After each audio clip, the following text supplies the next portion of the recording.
Right. Okay. Hello everyone, how you all doing? Okay, so let me explain something. Oh, whoa. The ah! Terribly. You were down there. I was gonna reveal you. Never mind. We're here. So yeah, so you might notice something's different right now. Uh I have updated Elias. So okay, to explain some things, this isn't my fixed model, if you will. This is like an update. You know, like, yes, we do have lip flaps. We got the little flip flappies going on. We are, so what I figured out was how to do sprite work. So we do have little lip flaps going on when I speak. That's awesome, isn't it? Yes, so this is what I'm calling like interim Elias, or like Elias 1.5. Really, okay, the only reason this happened was when we did the Street Fighter stream with Terry. I did like the little bit where I flipped Elias, and I was like, oh fuck, it looks weird horizontal. So that was kind of the whole motive, was just like, I wanted to make it look better horizontal. Let me see if I can like actually show what it looks like. Yeah, flipped. It looks better, you know? I just wanted a model where it was like, you know, I could flip it and it's like, that's not gonna fuck up everything. So yes, and then also I learned how to do lip flaps. I know there's ways where people can make the models breathe better. Don't know how, and frankly I feel like it's just that little bit extra that like I don't really need right now. But yeah, okay. So really, we have we have two main things. So we have okay, I'm gonna be honest, I'm like really thrown out of this because I had like a whole bit where I was gonna be like, so my stuff's in the wash, so I had to just go and find whatever was in my granddad's closet. This is normal. But nope, I fucked it up. Yeah, so we do have some little more toggles, a little bit more like actual workability with this model. So we do have like a different facial look as well, a bit more cartoony, which is what I'd like to aim for. It's a bit hard to find like cartoony artists though. Okay, yeah. So, but anyway, let me show you my little toggles for a second. So we do have this one, like natural smile expression. I have this one if little fella says something dumb in the chat and I can be like, oi, leave it. And yeah, we do have this one, so it's all smiley. We have Elias plush, because of course we do. When you need a cuddle. Hello, how are you doing? We have this one where if I wanted to react blankly, I could stare at you. You know, neither indifferent, neither angry. Got this one if I'm a little bit worried. And then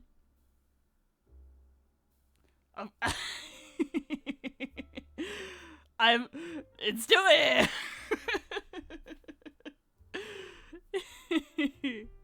Yeah, okay. Also, my other mini announcement of sorts is I have commissioned some art. Canadian! Yeah! Yeah. Yeah, so the other little announcement I have, which I feel like is going to be scuffed if I do show it. I have commissioned some art, so I do have a commissioned character sheet now for a new design of Elias. I'm looking into getting it as a PNG tuber. There's another artist I'm like currently on waitlist for, seeing about if they can get like a nice like PNG tuber through. Because like I want to get to the point where I could like what's it called? you know, have a model, whatnot. But like that is a very big thing. And you know, right now I'm okay with being a PNG tuber in the time being. And, you know, I'm, like, still learning a lot about the craft and whatnot, so I'm pretty sure if I did, like, a live 2D thing, it would be so scuffed. Yeah, so we do have a nice commission sheet. Maybe I'll tease it. I'll show, like, part of it and not the full thing, so you can get some little hints about, like, what's going on with this character sheet. If I put it on... Okay, I don't know how we could do this without, like... Because knowing me, I'm going to put it on the sources and it's just going to come up. Because I thought I added it, but it's, like, it's gone off, actually. Yeah, no, it has just gone off. That's very annoying. Like, I don't want it to just appear in the middle of the screen. Yeah. I must have deleted it and not realised. Anyway, okay. I think we're just going to get right into it for now. Maybe I don't know. I don't know the best way to tease this. Maybe I could do it on clip. Maybe I could, like, cut it on clip or something and then, like, show it like that. That's not a bad idea, actually. Okay. If I put on my BRB screen... Actually, no, we can start on Just Tang. I can just open... I can open it. Anyway, how are you guys? How are you getting on? I've had a long weekend. I'm very, very tired this weekend, actually. I basically went to a family party, and you know how it is. Just very, very tired, and in much need of some sleep. I did have a nap before stream. Was very needed. Okay, right. Let me show it like... I guess we just cut... copy, create new from clipboard. Okay, right. Are you ready to see a teaser of the character reference sheet? Boop. I'm super pleased with how this has come out. I think the artist behind it. Okay. Do I say their name?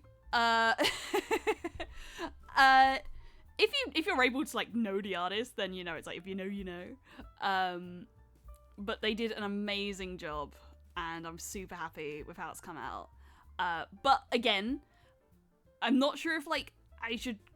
Okay, their names are Eris. Eris is the artist who did this. Eris VT. You know, I feel bad if I don't credit them. Yeah, the eyes are amazing. I love the eyes. I don't know how that's going to translate into, like, future models, though, because this is, like, basically the character design that we're working with.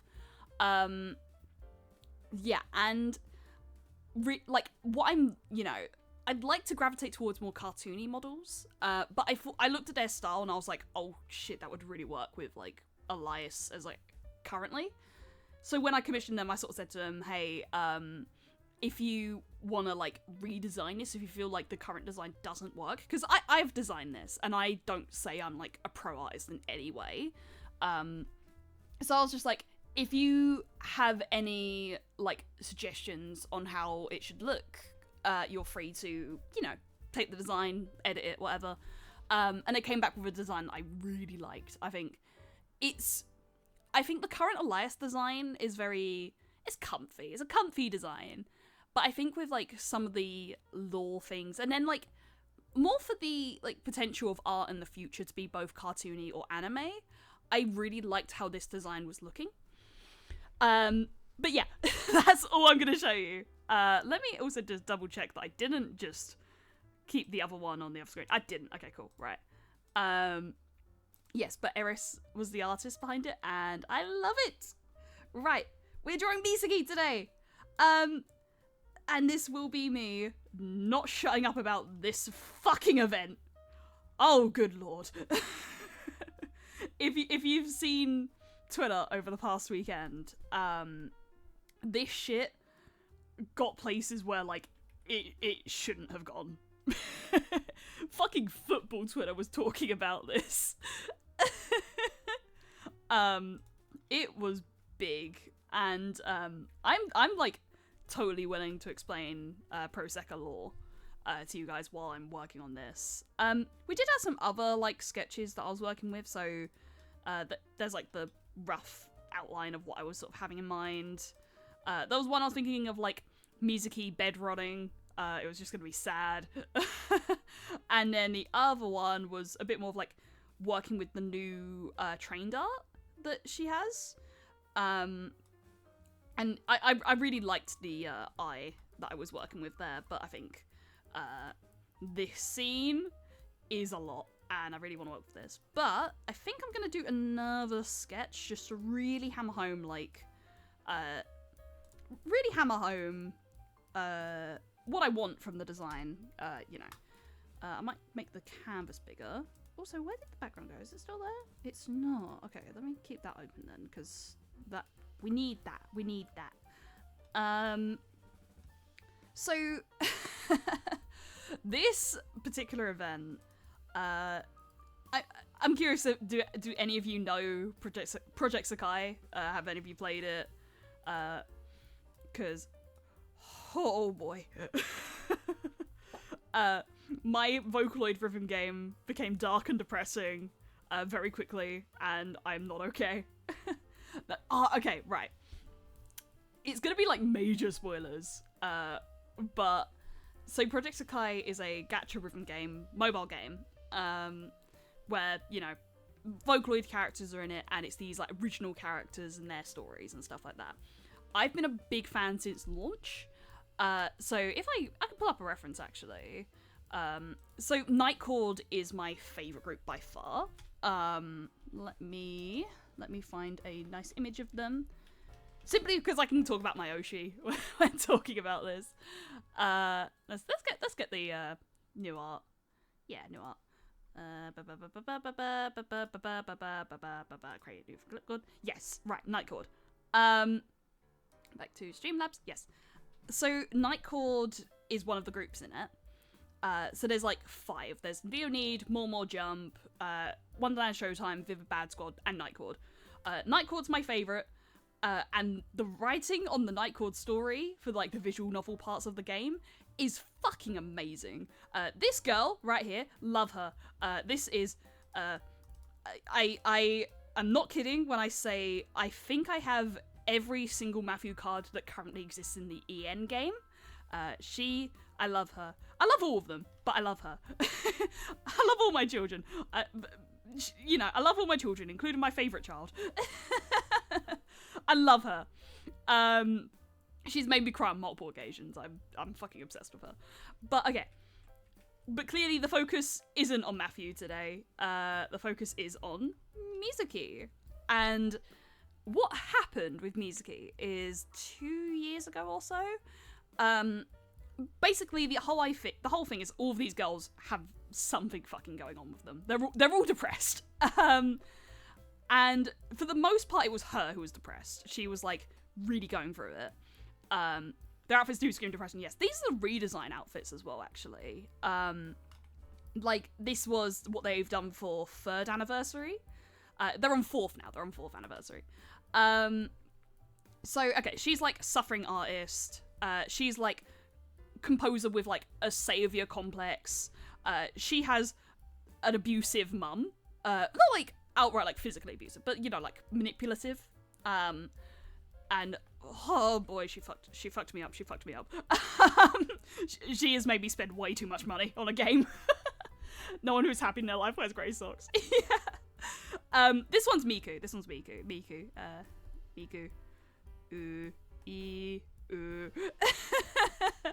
And okay, so Mizuki right here, they had a secret that they wanted to tell Enna. Secret. And then Enna was waiting 2 years. These two were like around, but you know, for this particular story arc, it was mostly Mizuki, Enna. And everyone was speculating, like, what's Mizuki's secret? What's Mizuki's secret? And, like, as time's going on, it's, like, getting closer and closer to being, Mizuki's trans. or trans non-binary. We didn't know exactly what. The clues were there. So in the last Matthew event, Matthew was like, oh yeah, you know, I'm actually talking with my dad. I'm starting to heal after, like, my traumatic thing. So that influences Mizuki to be like, oh, I should tell Anna about my secret. Which is like, whoa, we have been waiting 4 years for this. And then, as you can see from the card art, this went fucking terribly. In a way they've never gone with this game. So, like, they've gone hard with this game, but, like, particularly for this arc. So, to summarize it, Mizuki goes to tell Enna, but there's some, like, shithead bullies, because that's the only way you can describe them, who out Mizuki to Enna in the most, like, cruel way possible. Just like, oh, are you a boy too? Where they're saying, like, oh, Mizuki isn't a girl, Mizuki's a boy. And Mizuki reacts like, oh my fucking god. Like, you know, the thing they got outed, and the thing they wanted to say, they couldn't say it, and it's fucked up. And then what's happened is Mizuki has, like, basically erased themselves from, like, the real world. They've, like, isolated themselves entirely. They're not contacting anyone. The game had a warning to say Mizuki's not gonna show up for a while. Gross, great for drama, amazing for good tragic stories, but gross. Yeah, like, the characters, the bully characters in it were, like, so wrong for that. But the writing is amazing, and everyone just keeps talking about the writing on it. It's just, like, it was fucking phenomenal. And, like, Nightcrawler's story has, like, always been, like, really, really good. Like, just really high quality in a way that I've not really seen, before. The other stories are really good from what I hear, but, like, Nightcrawler's story, because it deals with such, like, heavy themes, I think the writers are really allowed to, like, go out with it. I think, especially because Nightcrawler's become very popular. So yeah, this scene is burnt into my skull, and I had to draw it. And I had to have an excuse to yap about it, because wow. Let's get right into it, I guess. Well, after me yapping, because I had to, didn't I? And I highly recommend, because I'm not drawing the trained art in this stream, but if you can, like, look up the trained art, it is so good. The worst part is people have said, like, I'm sorry, I have a jumper on also, and I need to actually quickly take it off. Give me 1 second. Oop.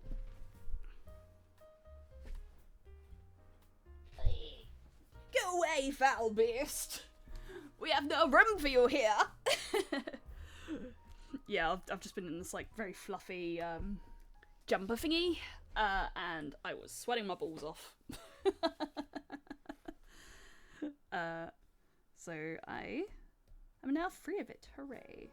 Right. So we're doing more of, like, an anime style today. Won't be, like, a perfect capture of Mizuki, but it'll be something. We'll do our best. We do it for her. And it's weird now. It's weird we can actually, like, canonically be like, yeah, we can use she, her pronouns. Because a lot of people in the fandom use, like, I think some people still use they, them, for Mizuki, but a lot of the fandom, is also like, yeah, she, her, she is a girl. Except for the dumb idiots who, like, you know, see a character who openly says, I'm a girl, and is like, no, you're not. Yeah, like, yeah, I'd like to try and get the strands in where possible. She's got, like, quite curly hair here. Let's do our best. Let's do it for Mizuki. We do it for Mizuki. Mizuker.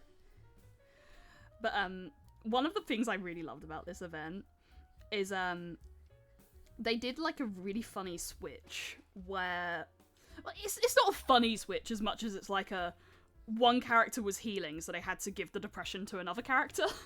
So my girl Matthew, this event, like, the cards are everyone having a bad time, and then there's Matthew and she's eating squid. That's it. Her freestar is just like, squid, grilled squid. Like, your friend got outed and you're eating squid. I love Matthew. Like, I love that she's healing. I think it's been a long time, and you know, she's still not in like the best place as a character right now, like emotionally speaking. But she's getting better, and I think like that's wonderful. Yes, she is fictional. Yes. Right. We want to emphasize like a really thin eye for this. I want to try and capture like the original art as much as possible with this. How's that looking? Flip it. We gotta flip it and see. Let's bring the head like fully circular.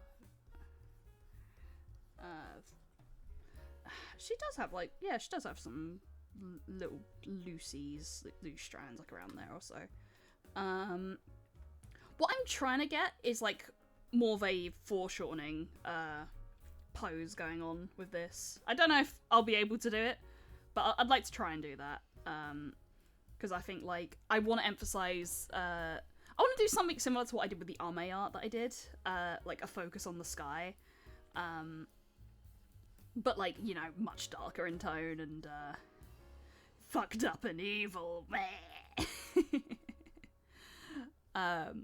Yeah, so I have a gacha rhythm game, Brain Rot, and the best part, it doesn't get better next event, because next event they have an Utsup commission. I love Utsup. So like, okay, basically they commission Japanese Vocaloid artists for each event, like every focus event as they call it. So it's ones where like plot happens, because you have like some filler events where it's like cross unit, and those don't really have like event songs unless it's like anniversary stuff. Okay, no, it's more that way, isn't it? Yeah, okay. But who are they? Oh, Utsup. So okay, Utsup is a Japanese music producer. So he's been commissioned for the next event song. So for this event song, it was Nakiso, and they did the song Ghost Flower for it, and it's a trip. But Utsup is amazing because he's a metal producer. And there's not very many like metal producers in the scene of Vocaloid. It's often like pop rock sort of things. But Utsup is full on like screamo metal. I love his stuff. I'm super obsessed with his stuff. Which I always think is really kind of surprising to say that like I really like metal music.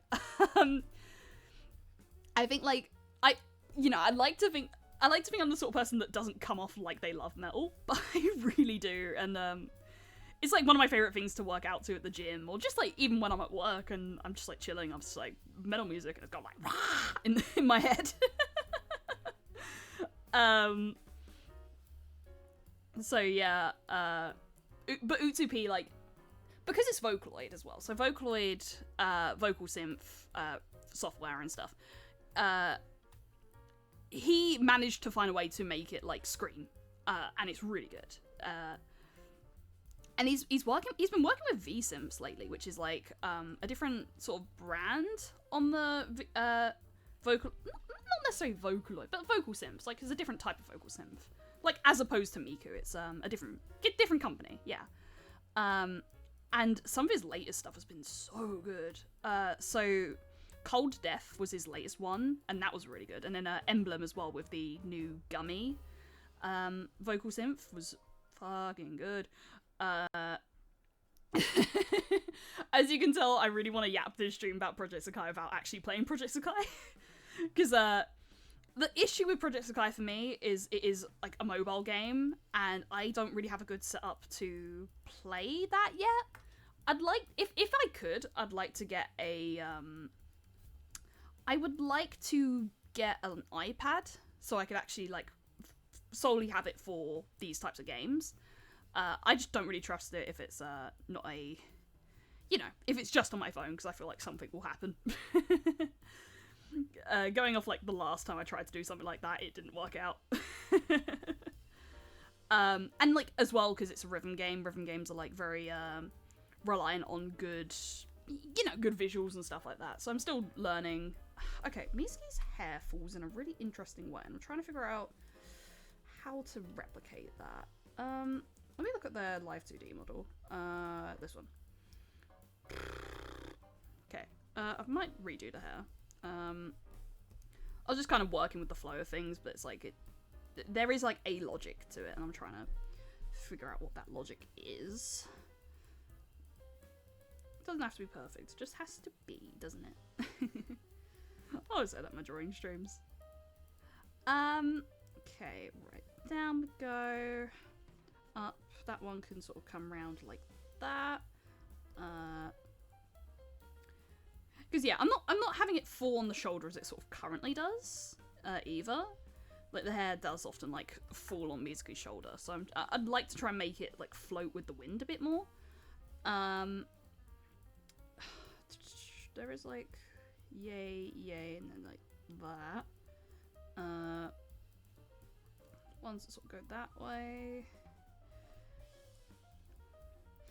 Yeah, I always just emphasize when I do drawing streams that I am not like a pro artist by any means. I'm just like figuring this out. Okay, right. I think we can play a bit more around with the ending here.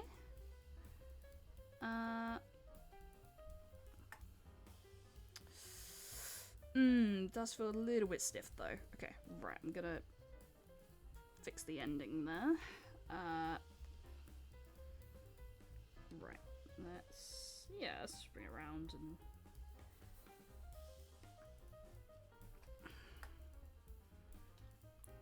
Okay. We could potentially try and like morph it a bit with like a freeform tool. See if that does anything. Boop. But yeah, in other news, outside of my brain chemistry being warped by Mizuki, I went to a party this weekend at my partner's family's place. It was nice. It was really nice. Thing is though, I'm not a party person. I really struggle with parties. My brain just doesn't do it. I love like mini house gatherings and stuff like that. Like mini house gatherings or like quiet pubs, your Weatherspoons drinks. I love that vibe. But yeah, full on parties, raves, that sort of thing. It's just like, that's not me. And it's sad. And I was thinking about that because it's like so many people have like, the one time they can like socialize with people is at a party. And it sucks when it's like you're not into parties and you're just like, ugh, it's so loud and I can't hear myself think. I wish it was just more normal to understand, like, some people just don't like a party. Like, some people would rather just quietly, drink, play games, that sort of thing. Right, okay. I'm liking that hair so far. I want to make sure the neck is even this time round. And, like, the stiffer the neck, the better, actually. Is that looking even enough? Sort of. Maybe bring the neck up a bit. Yeah, okay. Right. And I can't stand meeting parties when I'm not friends with a person there. Yeah. Like, I'm okay if there's, like, a few new people around. Like, I've met a few new people through, like, house gatherings and stuff. And, of those people I've met, I've had, like, nice relations with them and stuff. But, yeah, when it's, like, too many people that I don't know, I do get, like, pretty nervous. Okay, right.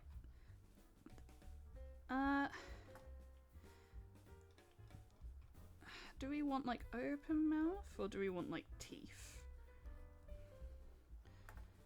Like... Right, the hands is going to be an interesting thing to draw in this. But I am liking the direction right now. Does it have, like, darks under the, neck on the model? It does. Okay. So it goes a bit more like that this time around.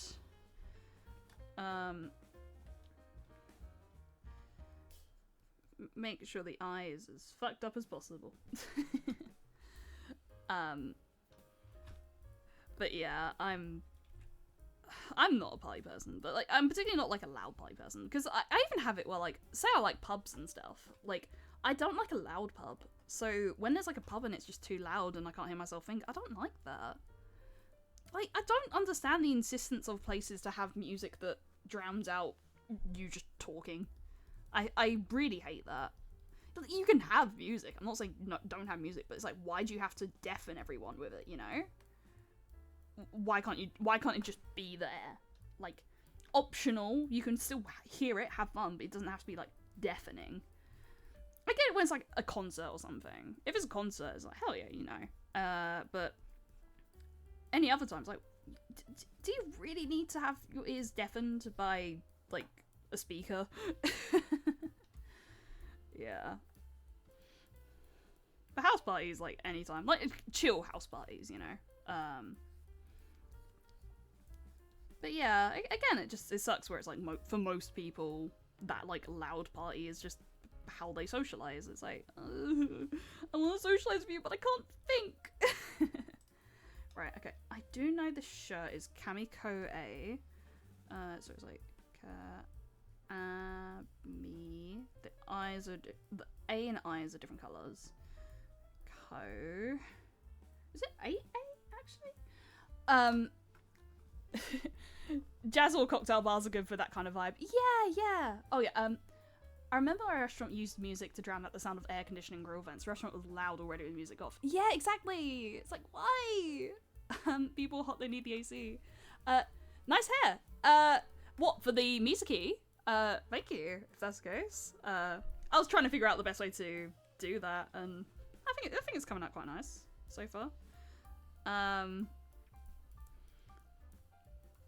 Just, I wanted something where it's like blowing with the wind. I want to go to a jazz bar so bad, but I'm scared it's going to smell like tobacco or something, or people are going to be very elitist about it. Okay, all things considered, yeah, they are. Okay, thank you. Yeah, I don't think it would. I think, like, a lot of places are a bit more restrictive on smoking indoors, so I'm pretty sure you could find jazz bars where that wouldn't be the case. I'm gonna search up a reference for something. Give me a good second or so. I'll move... like, pausing on the drawing, I need to look up a reference for this shirt. This one. Go down on the list, and we need to go to...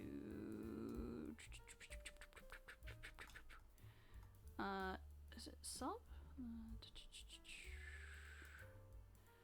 There we go. Right, show. Can I zoom in on that?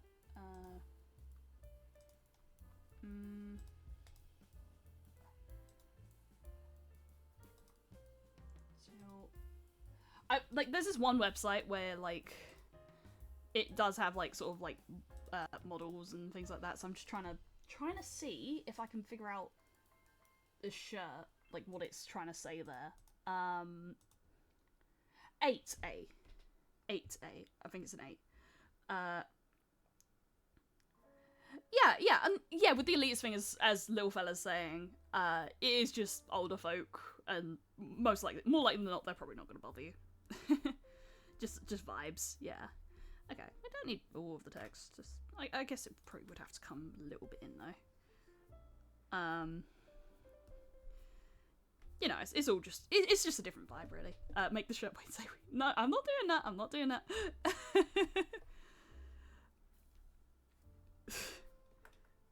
Okay, then it will have to be puzzles, so I have an idea for the puzzle, so I think what we're gonna do with this is do a line tool with, it doesn't have to be perfect, like, I don't think it's gonna be like an accurate representation of the puzzle, but we're just gonna, like, try and capture it with, I think, a pen with outline on it. Same with the other, like, things, so that's a lock. Make sure we got the lock. And key. Okay, bit hard to see the key shapes. How many subs to have the render say weed gang on the shirt?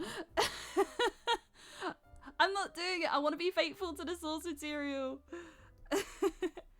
Right, okay. Oh, so it's like that shape. Right. Then outline. Boop, boop, boop. And it's just a sort of simple 1, 2, something like that. We can edit as we go and make it look better. Oh, 2B as well. 2, line, B. Such a friendly shirt in such a fucked up situation. Right, let's do that back. There we go. The dress, actually, do need the reference up back again. Oh, that's not too hard, actually. Yeah, let me come off of that. Stimlab, come back. Neck's a bit too thick. Okay, yeah, I was thinking that, but I was just trying to make sure it was, like, even, really. I guess we could just have it more come in and out like that, really. Like so. Yeah, that's better, actually. Just make sure it's goes where it needs to go. Because yeah, I'm trying with this one if I can to make it like a foreshortening pose. You know, like not exactly foreshortening, just like making it so that the bottom is bigger than the top. So like you know, birds, worm's eye view. Yeah. I don't think Mizuki wears any like bottoms with this. I think it is just a skirt.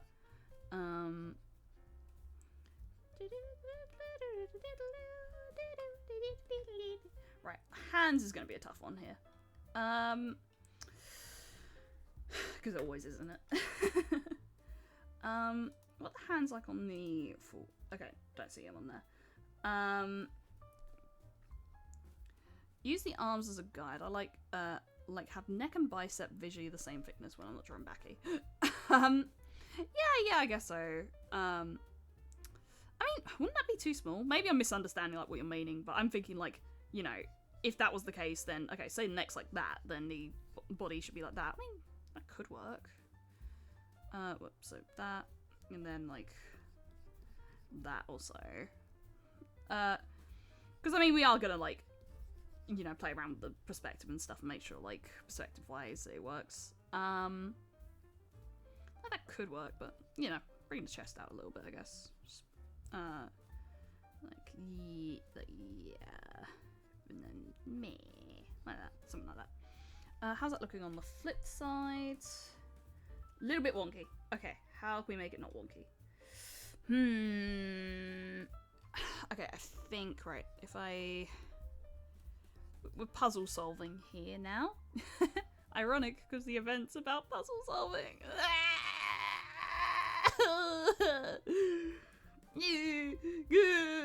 Brain rot, I'm brain rotted.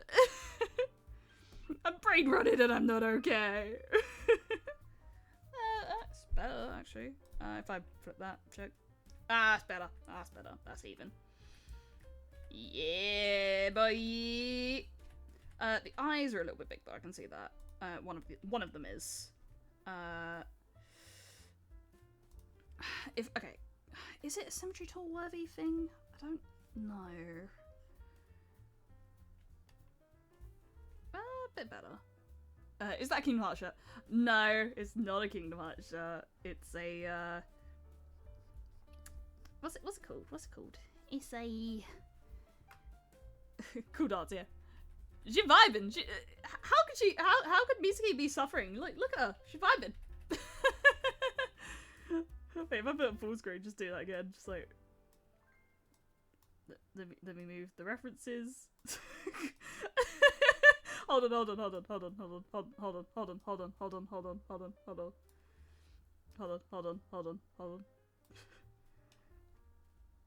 Damn, bro, you got the whole squad laughing.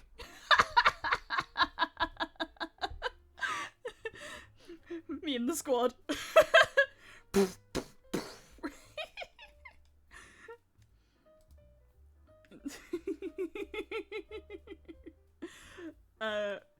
And then what I was gonna do before I got distracted by that was just put it all 1.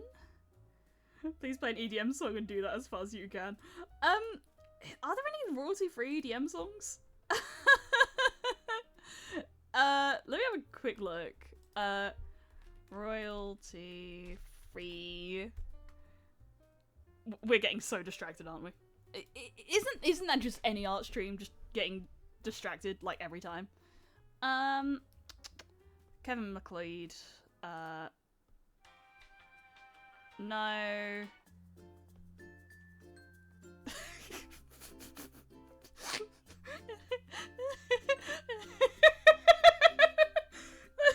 Mitsuki's having a great time! Mitsuki isn't suffering at all! She's having the best time! Nothing's going wrong! She's happy! Are you happy, guys? Are you happy?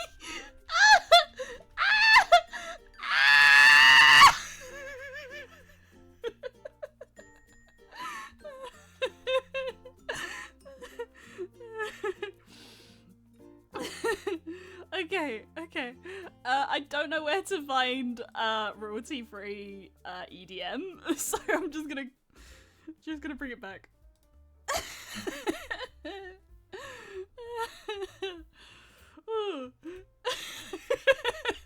Different vibe. I wonder if Pretzel has them. Is that like a name of someone? Pretzel.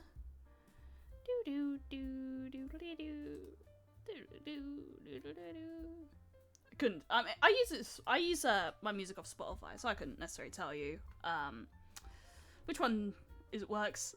Pretzel's a music site that's safe for Switch. Ah, okay. I might look into that then. I just use Spotify. Oh, that's the wrong tool. Yeah, I just use Spotify, but Spotify's like kind of shit. Made by streamers for streamers. Right, okay. I mean, Spotify's on the sources right now, so I don't want to change that, but like, maybe next stream also I can look into that. Oh, whoa! Hello, dear boss, how are you? How you doing? Thank you for the follow.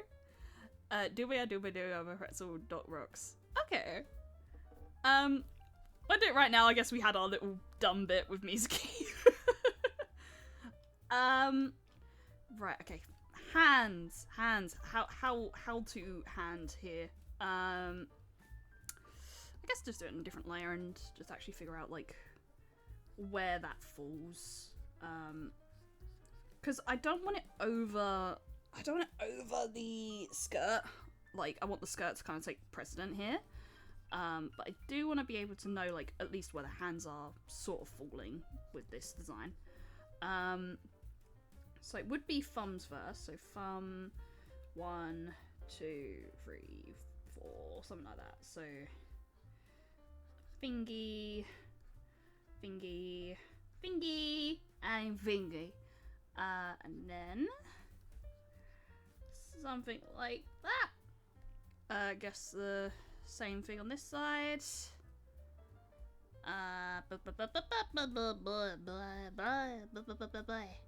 1, 2, 3. Like, the limper I can make the hands, the better. But even then, they're probably, looking at it now, they're probably not going to be seen very much. Like, the skirt, as it currently stands, is just taking over that space. So, at least we know. Okay, so that means we can just go 1, 2, 3. And basically that's the hand. Same thing with this side. Go 1, 2, and don't really see the others because the skirt's sort of flying with this direction. You doing first fingy? Another legend in chat, hell yeah. Okay. I'm liking that. And then, like, okay, I guess we could start in the background. Yeah, how's that looking without? Let's have a gander. Again, the only thing is this hand doesn't look like there's a hand, you know? Right. Unless we just bring the gap a bit more like through with this. How to make this one look more like hand? If we bring back the hand itself, okay. I guess like maybe just show a bit more of the like finger. And maybe more of a nub on that one. Like that, like that, and then 2, and 3 maybe, something like that. That looks small, actually. That looks really small.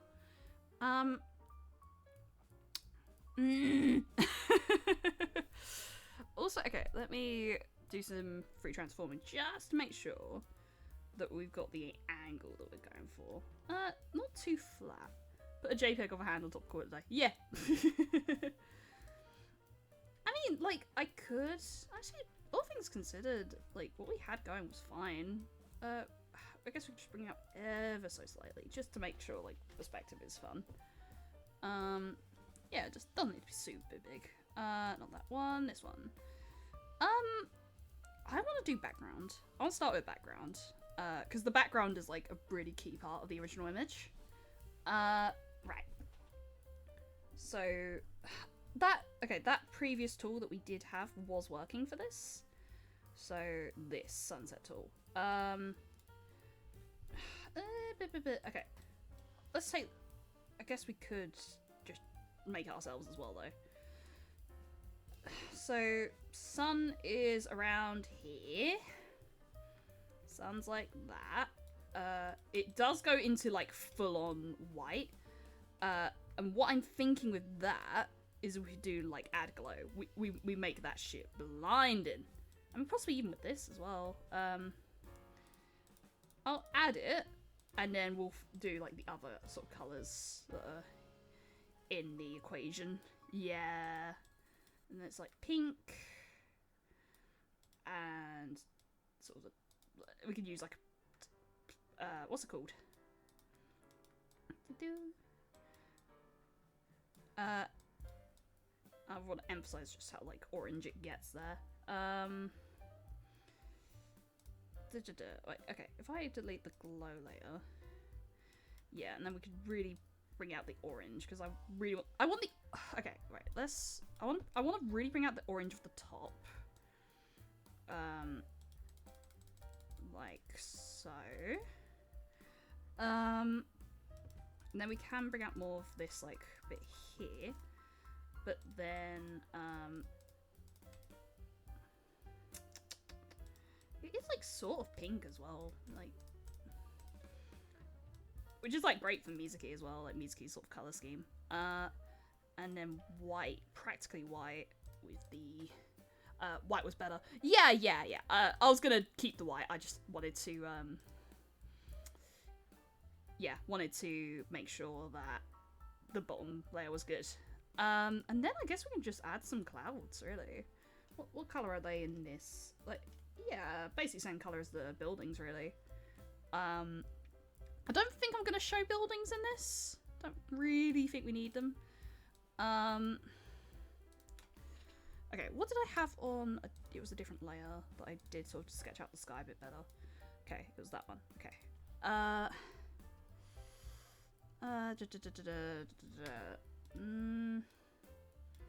No, it definitely needs to be darker.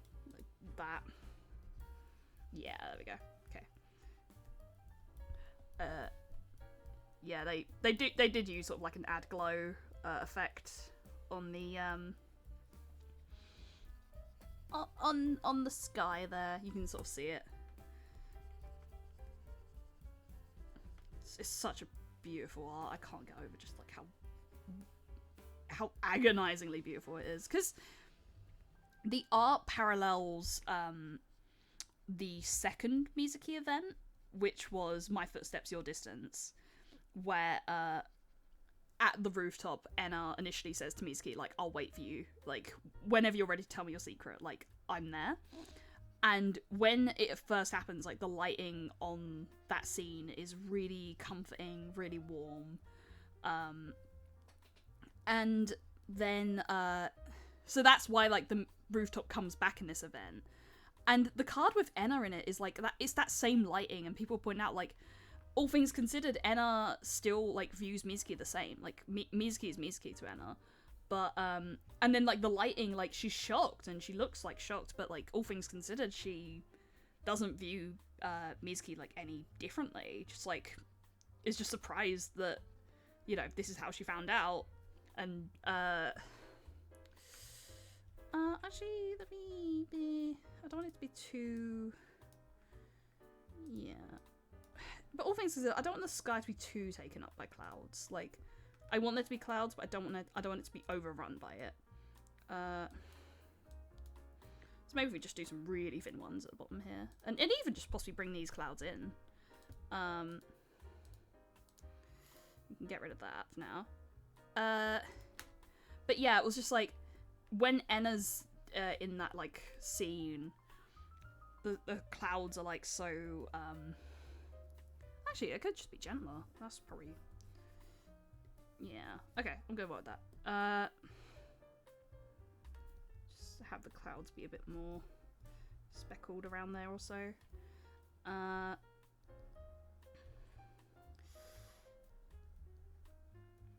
then I'd like to try and bring these clouds, like, in more. Like, let the sky itself sort of take over a bit. But if it can look like hands almost, that'd be cool. But I want Mizuki and the red, like the orange white sky to sort of take over this, less so the clouds. Like the clouds are there, but it's not the focus, if you will. Oh, yeah, I was liking that.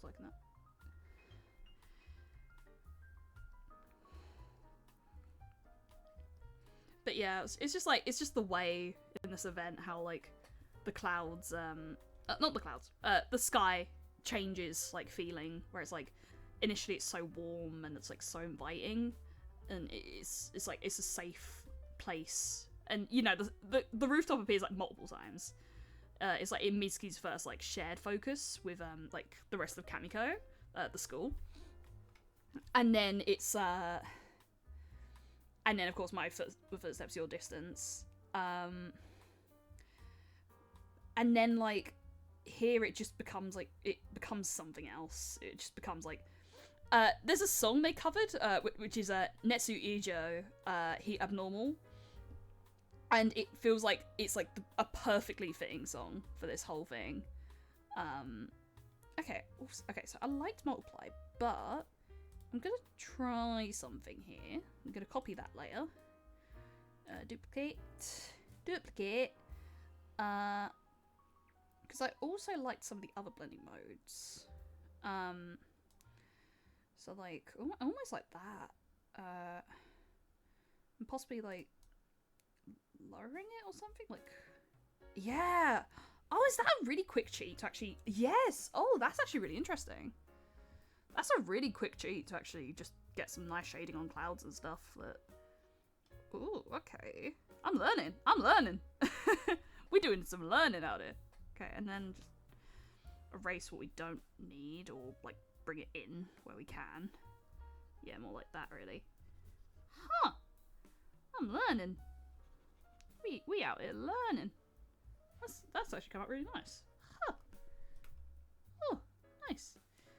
And we don't need it like super like out of the way, just enough where it's like clearly coming from below. I might again make the red of the sky more present.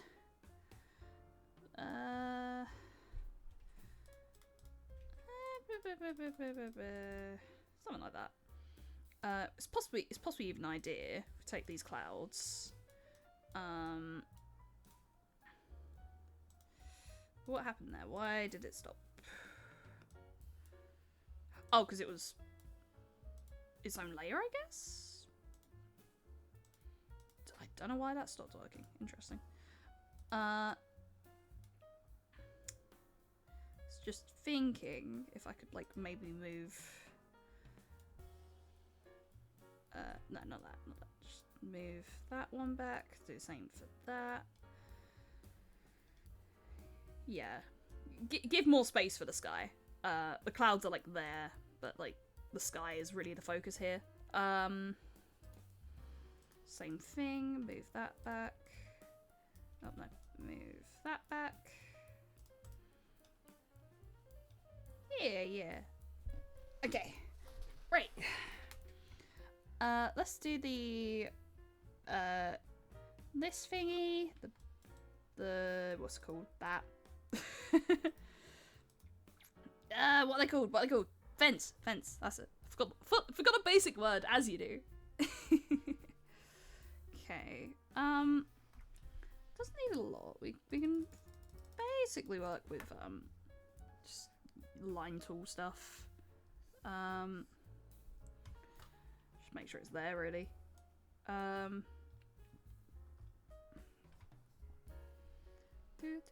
Actually, okay. Let's start the top one. Make sure that's as even as we can get it. Same with that, and then one. We don't need the other one. We just need a few, like two or so can work. Maybe. Oop. Maybe redraw that one slightly. Nice. Okay. Okay, that's the overall. Then let's bring that right down. And I guess just start adding some fence lines really. I know there's probably better ways to do this. Do I know them? No. So I'm just gonna work with this and see if that does anything. It's not on vector layers though, so this might actually be a bit of a bitch to rub out. So it may be the case that we actually do make them. I mean, whole thing's considered, we could just select outside of it, surely. We could try that. Right. Oop. There we go.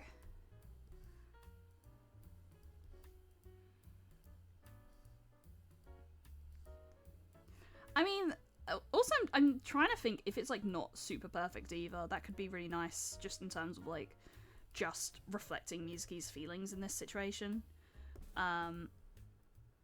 Oop. Okay. Right. We can use the rectangle tool here, actually. Yeah, there we go. Erase that. Boom. Nice. Boom. Quick hacks.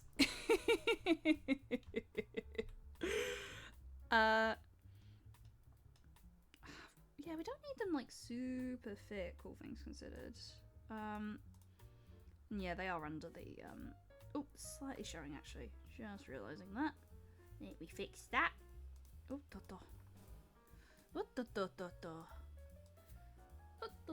don't need that either. Okay. It's probably because it's ever so slightly uneven. Right. Okay.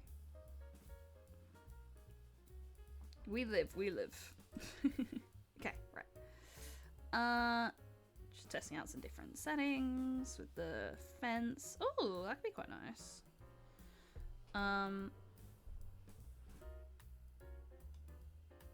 Yeah, like if it like blends into, if it blends in, that could be really nice. Because it's not like in focus in this as well. And we could even affect that with the fence itself. We could make it like blurry.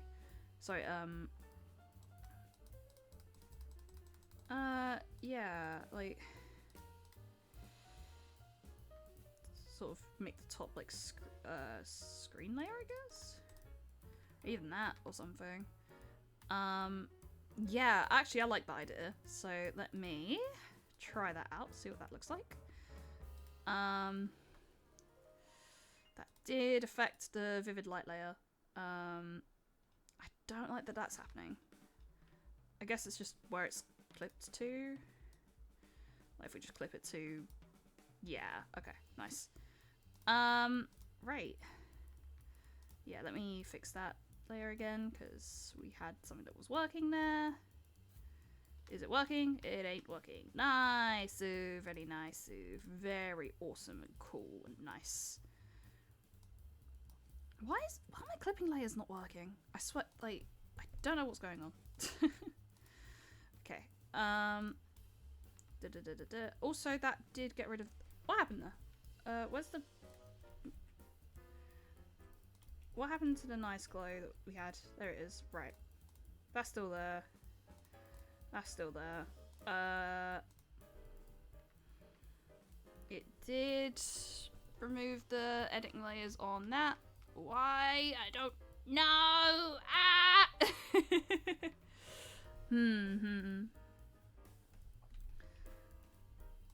But I like how it was looking initially.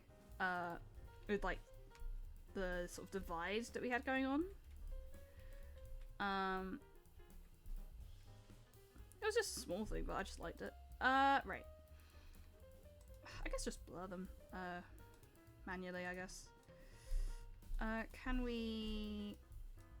Okay, right. Yeah. Filter, need to render.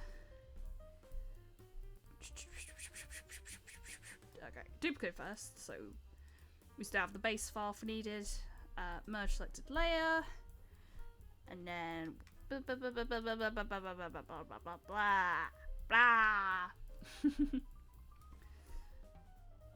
Gaussian blur. See how that looks. That's nice. I like that. Me quite likes. And do the same thing for this layer.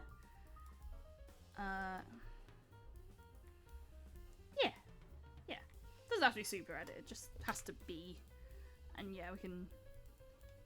If we feel like it needs like changing, and if maybe like, I don't know, we wanted to go like this instead, like we could do that.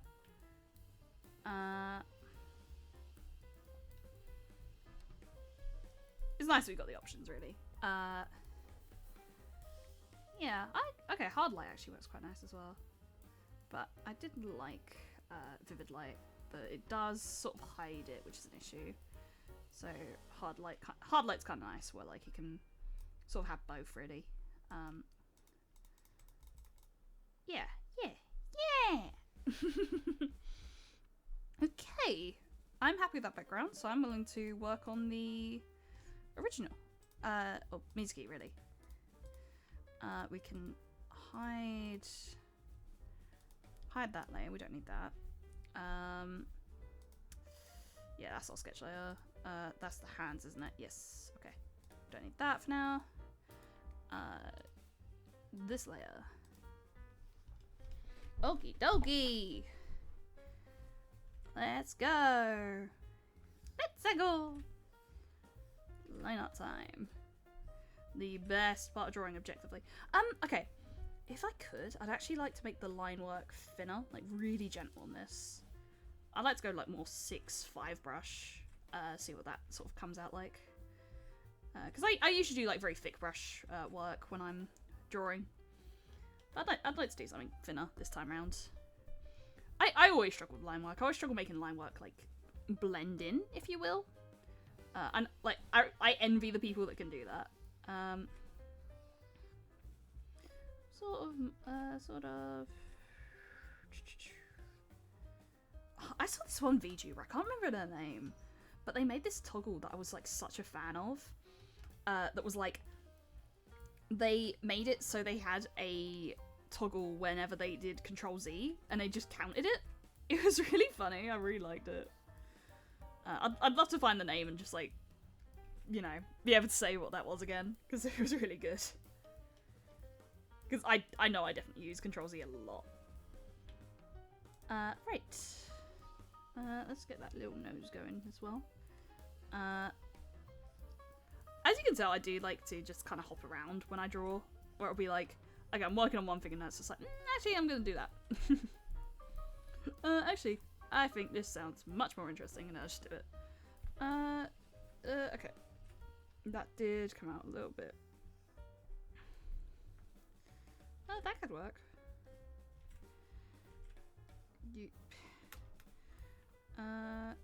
Yeah, okay, I like that. Right. Nice and gentle brush stroke. Wee.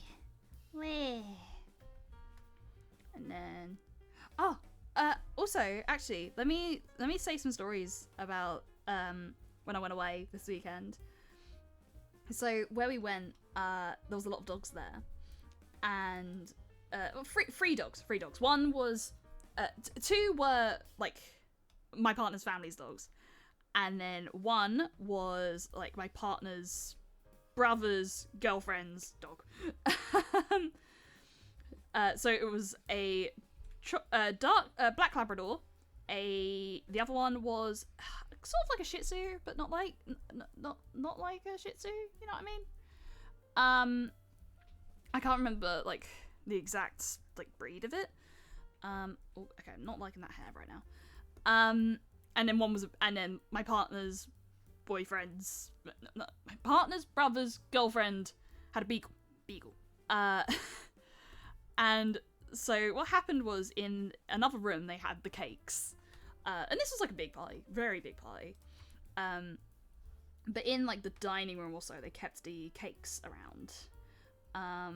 So they had a main cake for like, you know, the happy birthday to you sort of thing. And then they had lemon meringue pies as sort of like the other cakes in case that cake ran out. And also just for everyone else really, it was like, you know, you got lemon meringue pie. Whereas like you could still have the special cake, but the lemon meringue pies were like more of the, if you still want more cake in the evening, you've got it. Actually, I don't like that hair. I'm gonna redo it. Okay, so my so we're like chilling. We're chilling. I think I don't remember if it was on the day of the party or if it was like the day before. But my partner's brother, like my brother also, brother-in-law if you will, he goes to the aunt, and he's like, I'm so sorry. The dog's eaten the cake, and she's like, which cake? And I think at first she thinks he's joking, so it's like, oh, you're kidding. It's like, and then he's like, no, I wish I was. The dog ate the cake. And then she's like, which cake? And he's like, luckily it was the lemon meringue pie. Like, so they had quite a few because it was a big party. And so she was like, oh, thank God. Yeah. And then like, so his girlfriend, like, she's coming out and she's just carrying this dog and this beagle. He is, I think it's girl dog actually. She's like, she's just lying in her arms, just like almost comatose from just eating like an entire cake. And it's like, oh, you are such a dog. Like, oh, this is clearly a puppy, clearly like a young dog. Because like, oh boy. She was mortified as well. It's like, I think it was like her first time meeting the family, or like maybe second time. And she brought the dogs because like, okay, yeah, like they live out more in the country and stuff. And oh god, first impression also, dog eats the birthday cake. But it was fine, luckily. They ended up having like way much more like cake than they needed. So I think by the next day there was like still loads of like lemon meringues left and stuff. But it was just a funny story. And yeah, like the dogs there were really good though. Like other than that particular incident, that said dog was great, you know. Look, mischievous, but you know, what dog isn't mischievous really? And then the other two were really sweet. I really liked them. Like one of them was so Black Labrador, and it was like the biggest dog I've seen in a while. Like people say my dog is big. I've got a chocolate Labrador. And people say, like, that's a big dog. And it's like, yeah, he's big, but he's more fat, if anything. He just eats a lot, really. That's probably the only way you can really describe it. But this dog was big. Like, when I saw it, I thought I'd seen, like, a panther. And, like, a panther was just sort of coming up to me and sniffing me. And it was, like, a little scary at first. And I'm not, like, usually scared of dogs, but this dog was just big. And it was like, whoa, okay. And they had a Black Labrador previously, and I thought it was the previous Black Labrador. And then I'm thinking to myself, like, hold on, that dog died. Like, who is this?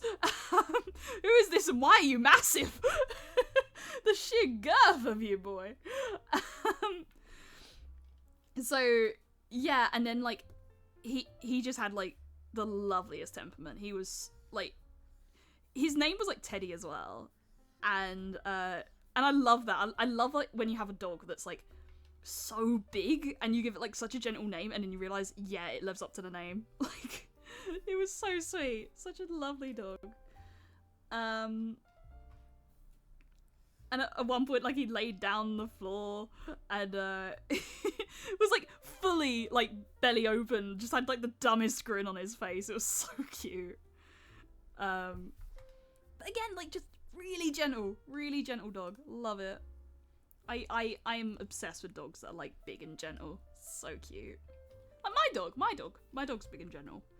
I remember like there was a few people who, when we first had him, was like really scared of him, and it's like, no, he doesn't do anything. Like, he's just happy to be there, you know.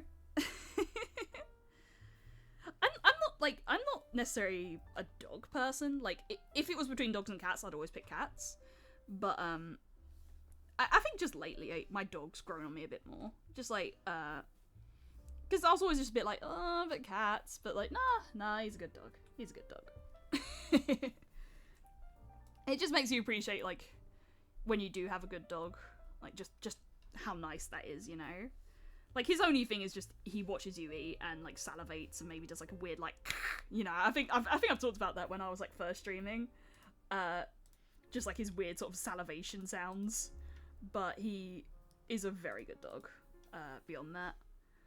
And it's not even a big deal, it's just like you know, really? While I'm eating, right in front of my salad.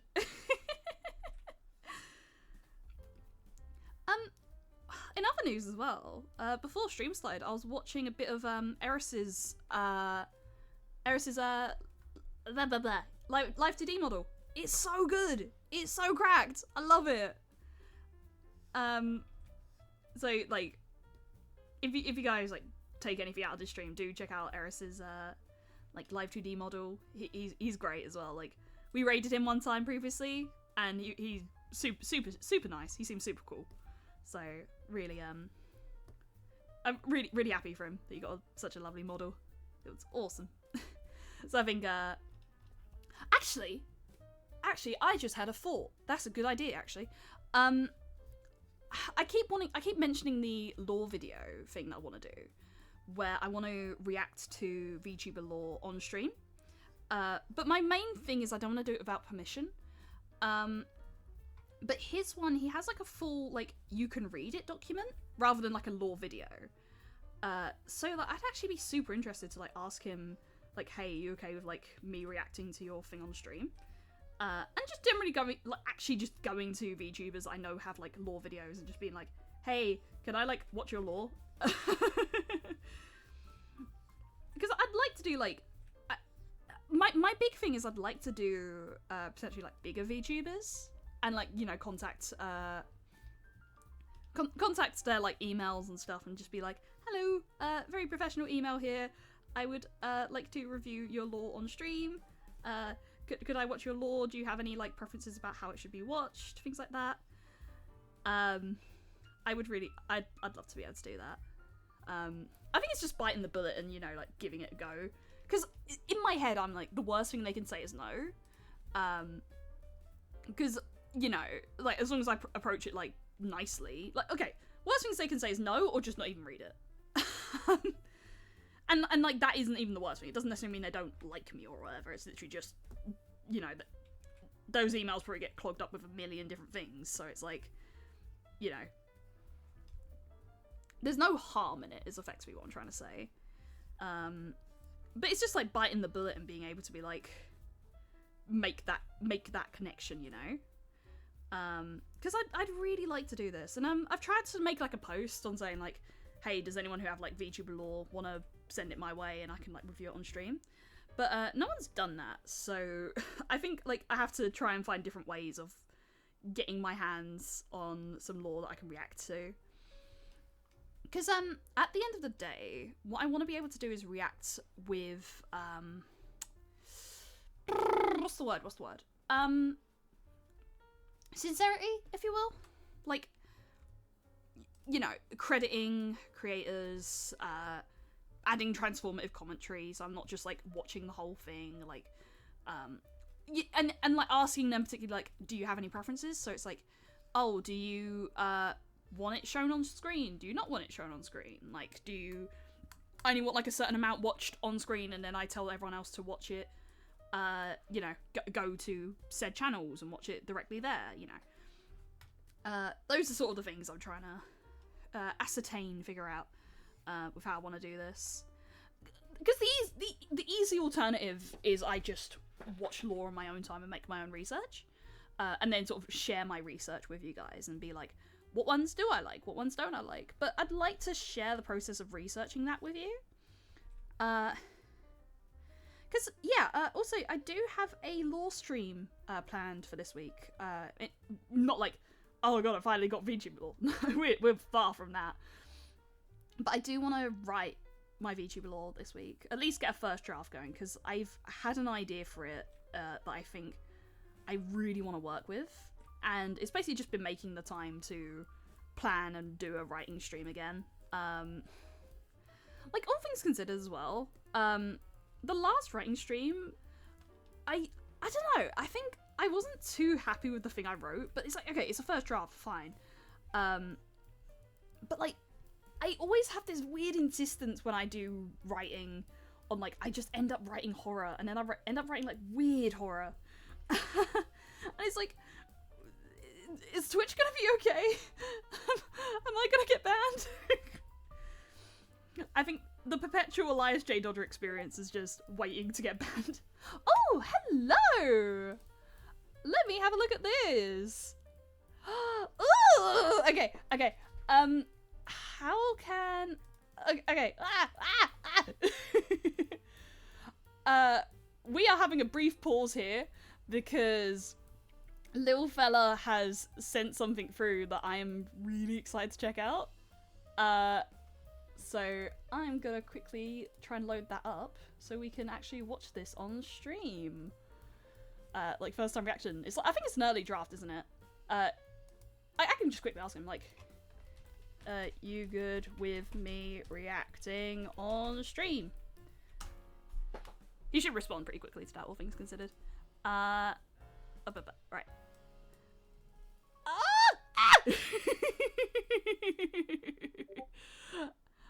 Awesome.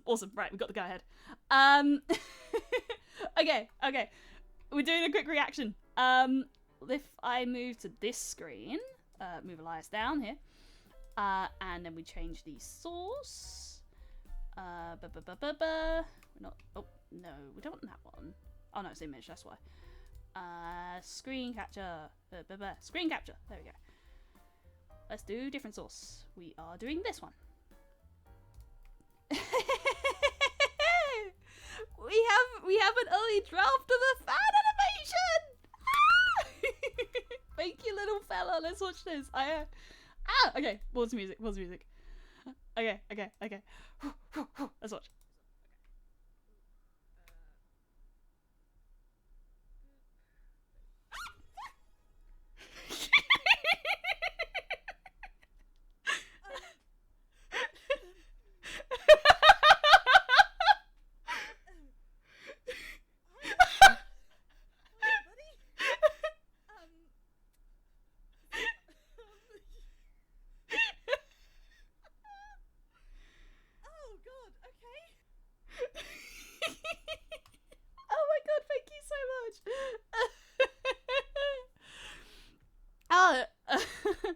Okay, yeah, it's just showing Spotify now. Back to the original drawing screen. What? Oh, has it changed my entire screen capture? God damn it. Right, there we go. Back. Nice. Thank you so much. I love it. Oh, I love when it's like doing like the Adventure Time pose as well. I love that. And like the one looking directly at the camera. Oh, I love it. Oh, thank you so much. Oh, yay. You gotta send that through when that's fully animated. That's gonna be amazing. I'd love to post that on my channel as well. Where is Streamlabs? I for gore. Straight up for gore. Okay, right. Is stream still working, by the way? Just making sure. Yeah, okay, awesome. I realized it was poor. Like, I have, no, feedback. I have, Twitch open in the background when I stream, just to, like, double check it, make sure things are working and everything. And, I paused it, so I was like, wait, is it even recording? Are we even here? No! Elias J. Dodger is dead. Elias J. Dodger, come back to me, Broly from Dragon Ball Z. Elias J. Dodger is my favorite streamer. I am Broly from Dragon Ball Super Z. I like destroying I love the little detail of the blush when the Twitch thing goes off. Yeah, it was really cute. I loved it. It really made me smile. It's just like he's in. Glad you like it. Thanks for reacting. No worries. I really like that. And like I was I love the blink as well. The blink is really great. Just the one frame like Luke. That's brilliant. But is this like your new design as well for little fella? I really like that. It's so cute. Oh, hell yeah.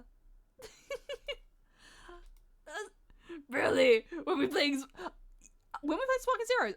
That's a good question. I don't know. Like, it is quite an expensive game. And I do have some other games on my, like, list of things to play. But I would like to. I will have my ass absolutely handed to me on stream. Like, possibly worse than, when we had it, my ass handed to me on Marvel, but I would like to try Sparking Zero. Okay, but I wonder if I should like, the stumpy legs. It's really cute. It's really cute. I love that.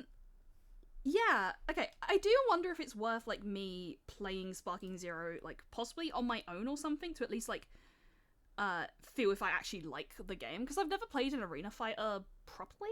I play my fighting games, but arena fighters is that one thing that I don't really like. I used to play a little bit of like Naruto Ninja Storm back in the day, but it was like barely anything. It was like a few hours, barely even that, like 1, 2, and then I realized, wait, I don't even watch Naruto. Hot take, I fucking hate Naruto. It is a show that I cannot get into. I've probably mentioned it before. And I need to talk about it in a way that doesn't give myself an aneurysm. But I just don't like it. I've watched about, I want to say 60 episodes of the first, like, you know, Naruto. Base Naruto. And everyone I know has said, oh, it gets better. And it's like, bitch, when? bitch, when does it get better? I have watched 60 episodes and I hate this. I think, like, I feel like, okay, part of it is I don't get it. It's a weird thing. Oh, the music. I actually fucking forgot about the music. Give me a second. I've just been talking with nothing. Ugh. Gross. Yeah, so I watched like 60 episodes and so, and one of my big complaints is I just don't really get the system, which is a me thing. I know it's a me thing. So like with One Piece, for example, I get the system of Haki. I think I get the system of Haki. I get the system of Devil Fruits. Like, it's very clearly laid out. I think if there was one thing I didn't fully get, it was that weird part in Water 7, not Water 7, Enies Lobby, when they started doing like power leveling stuff. And I'm glad like Oda kind of dropped that, because it wasn't like, it was clearly following Dragon Ball's footsteps at that time. But it's ninja magic. Yeah, this is what I was going to say with Naruto. I don't get how that system, that power system works. Because, okay, another power system that I don't get, which is actually one that I'm a bit annoyed that I don't get, is Hunter x Hunter. I think Hunter x Hunter's system is a little confusing, but I think what happened was when that was being explained, which admittedly was a bit of a lore dump when they were explaining Nen. I think I was just a little bit like out of focus then, so I just didn't really clue in on Nen as a system, which I'd like to sort of study back up on, maybe reread like that arc or so, just to like make sure I understand it, because I do like Nen. I at least get enough of like, oh, you know, there's different types of Nen abilities with like the enhancers, that sort of thing, where like it's sort of the ways it manifests. Okay, little funny. Are you gonna explain Nen to me in chat? Hunter x Hunter's like equivalent exchange. Got it. Okay. I mean, again, another great example of a power system. Fullmetal Alchemist. I think Fullmetal Alchemist's power system is really well done. Like, you know, that system is just very easy to understand. So it's equivalent exchange, right? So is it like your soul and stuff for power? And then it's like the ways that power manifests is like the Nen enhancers types. Okay, you get what you give and power is based on limits. Yeah, okay. Actually, yeah. I think like I understood that vaguely, but I think it's just remembering the different types of Nen abilities is where I sort of struggle. But yeah, I like Hunter x Hunter's power system, even though like initially I didn't really understand what was going on with it. So that's my issue. One of my big issues with Naruto is its power system just feels like ninjas do magic. And maybe it's a different thing for Japanese watchers and stuff, but for me, I was just like, okay, but can you like explain how ninja magic works? Like, did I miss that part? Like, I don't get it. Think of it like playing kids games where each person has their own rules. Right, yeah, so like, ironically, Jangenbon, rock, paper, scissors, like what Gon plays, versus someone playing, I don't know, backgammon. Yeah, okay, that's a clear explanation, thank you for that. But yeah, like, I don't have that with Naruto. I feel like it's just, it's magic, it's ninja magic, and it's like, what is ninja magic? Make this make sense. What is ninja magic? Also, I'm gonna quickly reset my thingy so it's a bit more synced. Elias died. No. Okay. Oh yeah, it is fully on just screen capture actually. Okay, there you go. Yeah, so Naruto's whole thing is like, oh, you know, it's your ninja magic, it's your ninja way, and I'm like, what is that? How does that work? Why does it work in the ways that it does? Why is it one person can summon dogs, and then why is it another person can summon like birds or mud? Like, how does that happen? The greater your own restrictions, the more you can dish out on Hunter x Hunter. Yeah, that makes sense. Yeah, equivalent exchange, that's a totally fair, like, comparison. Yeah, because Fullmetal Alchemist is like, what you give is equivalent to what you get. It's slightly different, because I think Hunter x Hunter is like the great... I don't know, actually. I don't know. I think they are very similar, actually. Gon's Jankenpon, he gets powerful punch, but locks himself in place as a trade. Yeah. Oh, so like he can't move. Was that his restriction? It's like, he can do this thing, like he do his powerful punch, but he can't move as he's doing the powerful punch. Is that like the restriction? Pardon me a second. I'm going to find my water and have a sippy. A sippy of water. Okay, alright, that makes sense.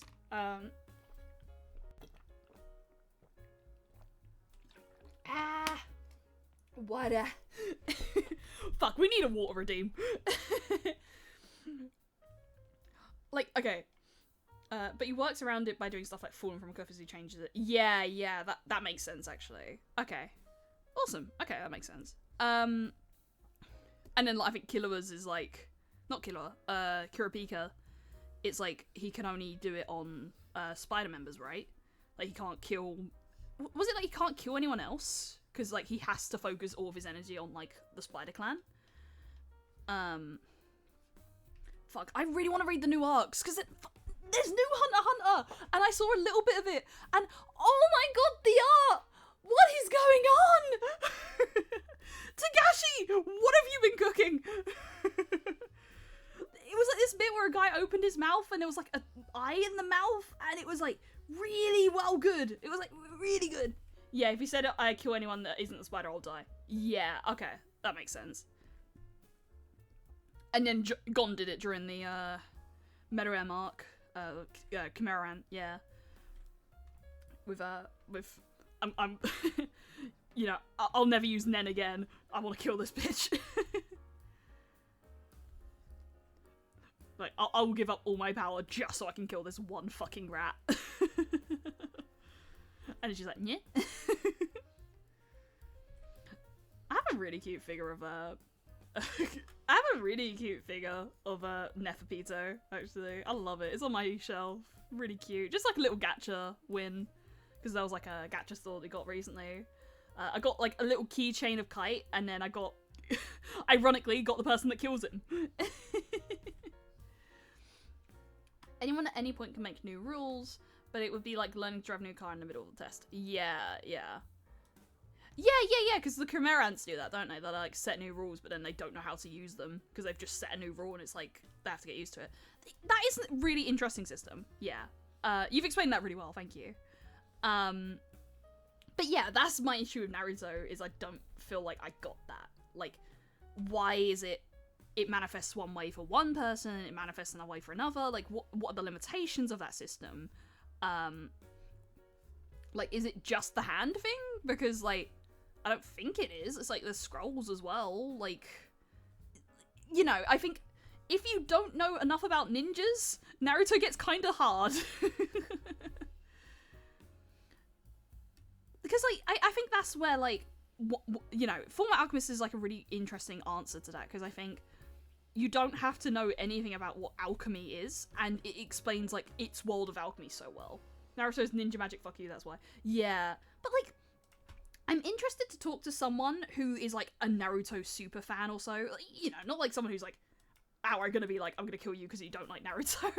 But, like, someone who's into Naruto enough to, like, understand the lore, to make me explain, like, did I just miss something? Or is it just not well explained? Or, like, is it something that I have to understand in actual, like, ninja real world, like, lore to understand how Naruto works? But that's not even all my complaints about Naruto. It's just one of my big ones, because, like, it just makes watching fights a bit, like, you know, like, what are the stakes here? You know, how is he doing that? And then you kind of get caught up in how they're doing it to forget, like, wait, I'm supposed to be caring about these characters. But yeah, effectively, like, the big one is, like, I think the female writing is not good. It really doesn't hold up. I think, like, Sanae, I think her name is, the woman in Shippuden. I believe that people say she's good, but, like, this is the thing. Everyone I've talked to that likes Naruto says it gets better later, and then I'm like, when's later?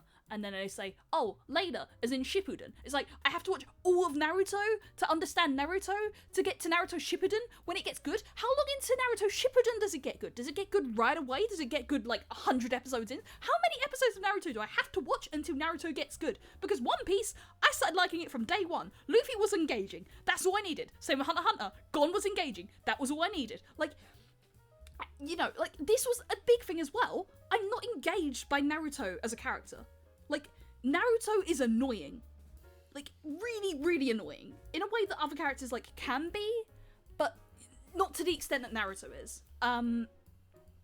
So, okay, like, Gon is a really good example as, like, an alternative, because Gon is a kid. I think both of them are kids. Like, they're both kids, both about the same age. I think Naruto being a little bit older. Both, like, have parental issues to some extent. Naruto's an orphan. Gon's like,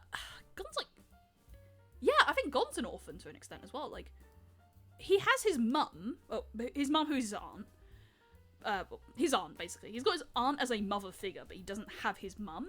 And then his dad left, which is, like, his big, like, motivation. It's like, I want to meet my dad. So, like, you know, they have, like, the shared experience of that and stuff.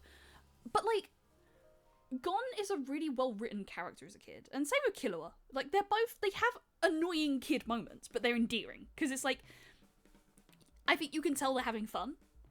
But, like, Naruto, it's, like, kid acting up. And I get it. I get the first episode where it's like, oh, he's acting up because he's, like, been bullied and, you know, oh, he doesn't really have, like, friends and stuff like that. But it's like, I can't bring myself to like it because he keeps doing it. And, like, it's the whole fucking sexy girl no jutsu.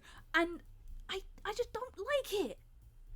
I think it's annoying in a way that, like, Gon isn't. Like, I think because, you know, I can believe Gon in his multitudes, and same with Killua, I can believe them both in their multitudes. Like, they can get fucking serious when they need to be, and then they could be, like, the happiest little kids, and they could be annoying. Like, I'm sold with Gon in the fact that Gon goes through various stages with, like, him as a person. Same with Luffy. Like, Luffy is a happy little guy, and then he can also get really serious. Naruto does have the same things, I get that. But I'm not sold on them, because the moments where it's like, oh, he's getting serious, I've just been, like, fed 50 episodes or so where it's like, oh, he's sexy girling no jutsu everywhere and he's not paying attention in class. It's like, okay. The other thing, his goal on being Hokage, I'm not fucking sold on that. Like, the One Piece makes sense for Luffy. Like, he wants to be king of the pirates, he says that right from the start, and he insists upon it. Like, you know that that's the thing that Luffy's going for right away. That's the only thing you need to know about his character from day fucking one. He is going to be the king of the pirates.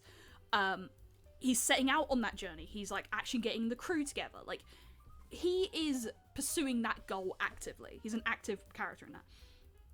And then you start to understand what that means for Luffy. And, like, maybe it takes, like, a long time for us to fully understand the dream that Luffy has. But we do understand that he has this goal. Like, you know, like, he is pursuing that. And you understand the importance of King of the Pirates very soon on. You understand that it's, like, a massive treasure. You understand that it's wealth, fame, power, you know, the initial, like, narrative and stuff like that. You understand that... You understand for other pirates what it means to be King of the Pirates. And then you understand, like, just how much of a threat it is to be King of the Pirates, because you've got the Navy, you've got the world government, you've got, like, the Celestial Dragons, you have all these things. The world itself is stacked against Luffy in the process of becoming King of the Pirates, because, like, God, you have to get the log posts, you have to get, like, you have to go through all the different islands, you have to find all the, what's their names? The poneglyphs. Like, the road poneglyphs. Like, there is so much against Luffy in the process of becoming King of the Pirates. That, like, the fact that he pursues it all the way through shows you that he cares. And, you know, from a young age, it's the fact that he's seen Shanks, he has the role model of Shanks as, like, a pirate that he wants to be like. And then you have the whole scene where they bond and, you know, the arm tearing off and things. You understand everything that's at stake in Luffy becoming King of the Pirates. There's Sabo, you know, he loses Sabo. There's, you know, he's seen his brother go off and be a pirate as well. Like, Luffy is a compelling character in his journey to be King of the Pirates. I don't understand where Hokage is symbolic for Naruto. Like, it's kind of the same thing of, like, you know, I guess like Harry Potter, where, like, at the end of Harry Potter he becomes a policeman. Like, what is the symbolism of Hokage to Naruto outside of just being noticed, you know? Like, is it the whole fact of, oh, he wants to be a Hokage, but actually he wants friends, and he wants, like, a circle of people that, like, appreciate him and respect him? Because, sure, I can get behind that, because otherwise, like, but it's like, he becomes Hokage in the end. But it's like, what is the symbolism of Hokage? Why Hokage specifically? Did he have, like, a previous, like, okay, I guess it's his dad, but his dad died when, like, he was a baby. So, like, outside of just knowing that his dad was Hokage, he also doesn't really know what Hokage is, but also, like, he doesn't seem to care in the process of trying to become Hokage. You know, like, there's so many episodes of early Naruto where he's just fucking around, and it's like, are you working towards the goal of becoming Hokage? Because if you're working towards that, you should care. You should be like, I feel, because that's where Gon, like, works. Like, Gon has these, like, lesson periods, and, you know, he'll have his times where he, like, messes around with Killer or whatever, but then they can crack down, they can go to the gym, they can, like, they work for it. And that's where, like, I think Naruto isn't selling me, is because the times where Naruto needs to work on it, I'm not seeing it. And this is why I fucking love Rock Lee! Like, for all my complaints about Naruto, or, like, fuck, my other complaint, I just don't think the initial 4 are, like, a good team. I think they all just kind of hate each other or tolerate each other at best. I don't get why, like, I don't get how it goes from, oh, we are just tolerating each other's existence to Sasuke! Like, how does that happen? Because I don't see them having bonding, like, actual bonding. Like, there's that scene where, like, Naruto's, like, crying over Sasuke and stuff when, like, Sasuke gets, like, downed and stuff. But, like, I don't get how that happened. They just kind of existed within the same space, kind of hating each other the entire time. And then Sasuke gets down and he's like, oh, this is the worst thing that can happen. It's like, you were hating his guts, like, 3 minutes ago. But, yeah, this is why, again, it's simply the fact that Naruto as a protagonist just doesn't sell me on Naruto. Rock Lee is fucking perfect. For all my complaints about Naruto, I thank it for one thing and one thing only. Okay, a few things. I think the opening's good. Naruto openings are good, and you can't deny that. Like, fucking, Ise no se, and, what's it, we are fighting dreamers, fighting dreamers, and, what? I'm thinking of one that's actually just a full Alchemist opening. Kind of funny that Naruto's dad was Hokage and yet the town hate him. Like, surely you'd be friends with the son of the leader or the village or just on social level. Okay, in defense of Naruto, I get why. Because he has the, like, QB, the fox demon in him. So, they don't hate Naruto and they don't hate Naruto's dad. They hate the fox demon that destroyed their town. Which, admittedly, fairs, I guess. But also, like, why keep him in the dark? Like, you know, I get it's like a Sins of the Father type story, but former Alchemist does Sins of the Father, like, a lot better. Is it? No, wait. Not really Naruto. Not Naruto. Bah, former Alchemist. I've just seen stories where, I can't think of them off the top of my head, but I have seen stories where Sins of the Father is done a lot better than Naruto is. But again, like, that's a child, if anything. Like, okay, why would he want to become Hokage in a town where they're hating a child for something he couldn't control? He had no control over that circumstance. Like, should you do everything in your power to not upset that kid then? Yeah, exactly! Like, you'd support him because he's like, fuck, he's gone through, like, a traumatic experience where his dad's died, his mum's died. He has, like, a demon within him that he had no control over. He had no say on that entire experience. Like, if anything, fuck that town. They could go get fucked. Naruto should go off on a massive journey and find people that actually respect him and not the town that fucking hates him. Like, why does he attach himself to the Leaf Village?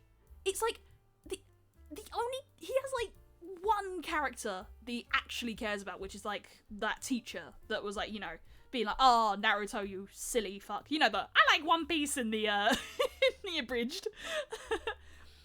The one time he gets actually upset over his boyfriend's death, the fox comes out immediately. Exactly! Like, and like, no other time when he was being, like, bullied and ostracized. Like, you know, why, Naruto? Why? Like, but again, my complaints about Naruto as a protagonist, and just my complaints with Naruto, are definitely with the asterisk of Rock Lee is perfect and he did nothing wrong, and Rock Lee should have been the protagonist. Like, because, okay, Jujutsu Kaisen as well. I haven't finished Jujutsu Kaisen, so don't quote me on anything. But from everything I have seen of it, it's basically Naruto. Like, different power system, whatnot, aged up characters, you know. But when you look at the main cast, it's the main four of Naruto. Like, Jujutsu Kaisen wears its inspirations on its sleeve, which is why Aoi Todo in Jujutsu Kaisen is also my favourite thing. That character, that particular side character, Rock Lee / Aoi Todo, whatever, is fucking amazing. And, like, that should be, like, constantly highlighted when it comes to praising Naruto, is Rock Lee is a wonderful fucking character, and I don't know how Kishimoto did it, but he did it. And I'm annoyed that he's a side character in this show. He should be the main character. He should have his own, like, focus plot. I would watch the entirety of Naruto if it was Rock Lee. Like, just Rock Lee as the main character. Because he's so compelling. Like, every complaint I have with Naruto as a character is resolved in Rock Lee. Like, Rock Lee works for it. Rock Lee, like, has that sort of ostracization where it's like he's not, like, a magic user, but then he fucking works for that shit. He's funny. He's compelling. He's a hard worker. He is Gon, you know? Like, everything I love in Gon, I see in Rock Lee. Like, and, you know, like, there's times where he gets, like, beaten down and he rises back up over it because it's like, because of course he would. Like, and, why is he in Naruto? He's perfect! Sorry, I got so fucking sidetracked there on, like, drawing Mizuki that I had Naruto moment where how did that even come up? I genuinely forgot the process by which I started talking about Naruto. Oh yeah, I think I was mentioning Hunter x Hunter, and then I started talking about, like, power systems and stuff, and somehow we ended up ranting about Naruto. I'm not gonna get back on the Oshinoko topic, because I did that last time, and oh my god, I hurt myself.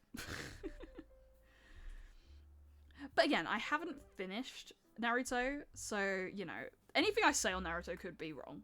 I don't deny that, but I'm not impressed by the fact that everyone I know who said get into Naruto has said, oh, it gets better later. Like, that's not a sign of a show that's good, if you will. Like, or like, you know, anything gets better over time. Writers grow. Like, clearly Kishimoto had ideas that, like, were good, and then, like, you know, over time was able to execute those and grow as a writer. Sure, I can accept that. But at the start of the story, you have to compel your audience, and I'm not compelled. Like, if I was 13 trying to get into Naruto, I might have got into Naruto. But I tried multiple times as a kid, and I just couldn't find the time to get into it. I wasn't, like, attached anyway. And just as an adult trying to get back into it, it's like, no, I just can't get back into it. I just don't like it. And it confuses me when, like, you know, people say, oh, it's great. And I'm like, how? How is it great? I don't see it. Like, it's got cool moments, sure. Like, it's got, like, cool, like, visuals sometimes. And then, like, okay, people shout on the pain fight when it first happened. It's great. That is a great fight. The animation was playful there. Like, you know, I've come to appreciate that style of, I like One Piece. Yeah, like, okay, I do wonder though, I hear good things about Black Clover, or, like, you know, I'm tempted to try Black Clover, I think, because I feel like some of the complaints I have with Naruto are sort of resolved in something like Black Clover, but I could be wrong. I do know that the main character, at least in the anime, is really annoying at the start, but I think they're aware that he's annoying, and they do, like, actually work to make him not annoying, or at least, like, compelling as, like, the mage killer, if you will. I think that's sort of, like, the plot. But I don't know anything about Black Clover. Like, I know it's, like, super, like, it, you know, when you think about shonen anime, Black Clover is shonen anime. Like, it wears its inspirations on its sleeve. Black character is what you said Rock Lee should be on character. Fair. Right. That probably means I would really like Black Clover then. Yeah, I'm down to try it. Like, I'm down to watch Black Clover and actually, you know, see if it is, you know, worth it, really. like, I like the openings in Black Clover. I've not listened to all of them, but the few I've listened to I've really liked. I think the one called Black Clover is a really good opening.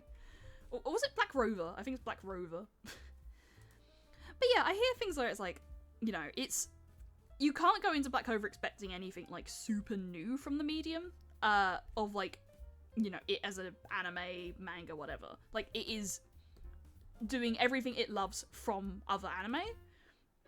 But like, the way I hear it is like, it's shameless in it. It's having fun, and you know, you can't sort of hate that. Okay. Like, I spent so long doing the hair that I forgot about everything else. I don't know if I'll necessarily finish this drawing on stream today. What time is it now? I actually didn't even realise. 18:50. Just having a look. I've got some messages going around. Doing the quick check of the socials.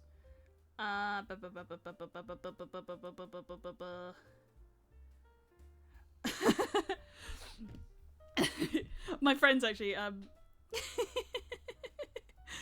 posted on my like little like private group chat with some of my friends that I was banned on Reddit. And then they were like, "What did you do, Elias J Dodger? What did you do?"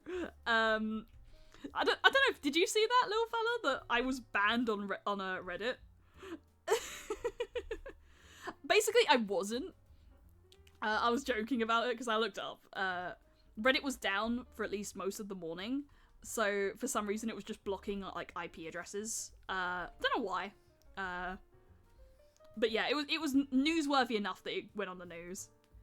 Can't love the main dude's weapon, just a big anime sword that drains its wielder's magic, but he doesn't have it, so it's lossless.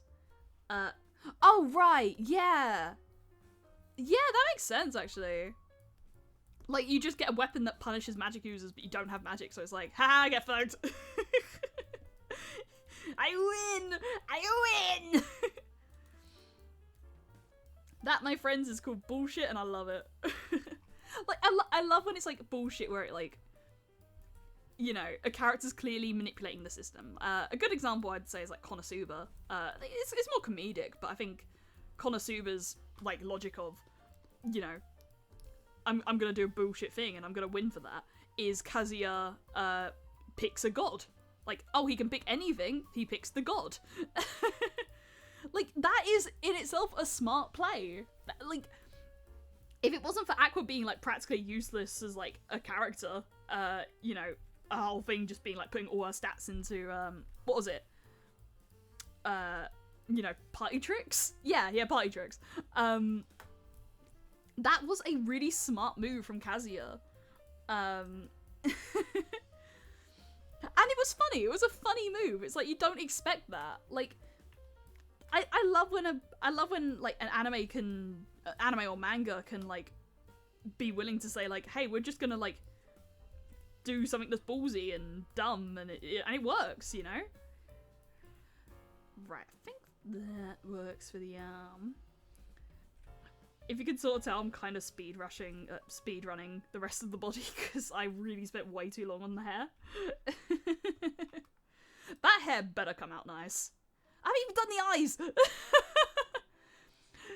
Yeah, Super is Sunny's D&D. Absolutely, it is. Like, if you ever wanted to watch the cast of Sunny in Philadelphia play Dungeons and Daddy, brain rot. Dungeons and Dragons, you watch Konosuba. Absolutely. Okay, speaking of isekai, the new season of Re:Zero came out. I don't know how I feel, because I don't talk about Re:Zero often, but I used to be really into Re:Zero. I watched the entire like first season, and I loved it. I was like really, you know, I was like, wow, this is so dark. This is the darkest thing I've ever read, and you know, it's like, wow. Well, I didn't read it. I watched the anime actually. It was like, yeah, it's like, wow, this is so dark and edgy. Like, I watch like edgy real anime for real boys. And then I watched season 2, and then I was like, I'm really confused. I don't get what's going on here. And then I dropped it. I watched all of season 2 though, and I still left it like I didn't get what happened in that entire season. I liked what happened in that season. I thought, like, you know, the whole rabbit thing was fun. The rabbit death was fun. And then, like, you know, Rem going comatose, like, it's sad, because I like Rem. Rem was my favourite character, but then it's like, you know, I liked Beatrice. Beatrice was a fun character. It was nice to see her get more screen time, even if it kind of got weird near the end. Like, it was cool to learn more about Beatrice, and the stuff with Amelia was good. Like, Amelia and Subaru actually had, like, relationship development. That was awesome. But, like, I didn't get what was going on half the time. Because there was this, like, whole deeper plot with the witches, and I think, like, that fucking weird party clown dude.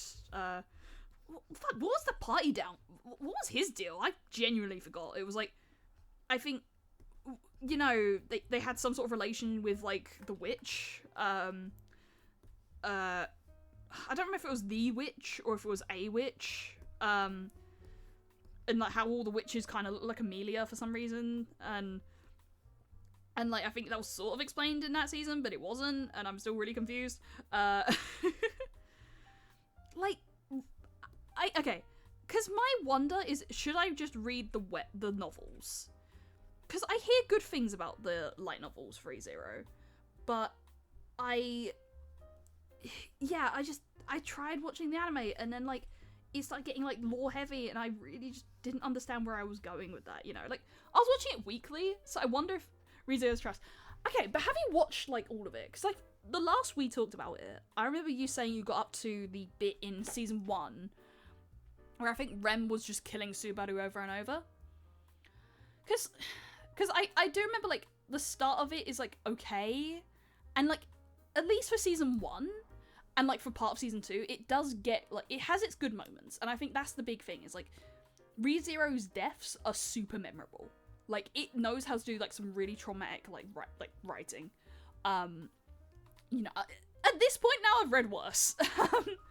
Like, I've read, like, Higurashi, Umineko, stuff like that. I've, what other things have I read? Like, I've read Punpun. I've read Berserk, or at least I've read the, Golden Age arc and the, Eclipse arc, so, you know, like, I've read some shit in anime where it's like, damn, okay.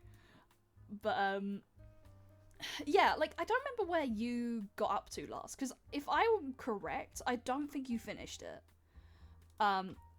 Which isn't, like, invalidating your opinion. Again, like, I didn't finish Naruto. I still don't like Naruto, but, like, I didn't finish Naruto, but I got, like, a good way through it. But, like, that's my question, is, like, did you finish it? Read Baki. I've watched all of, like, the currently, like, Netflix anime of Baki, but, and I'm waiting on Doe, but, like, I also don't mind reading Baki, sure. I have no complaints there. Baki's great. Yeah, I guess make the eyes, like, thicker in terms of its lash length. Pew pew.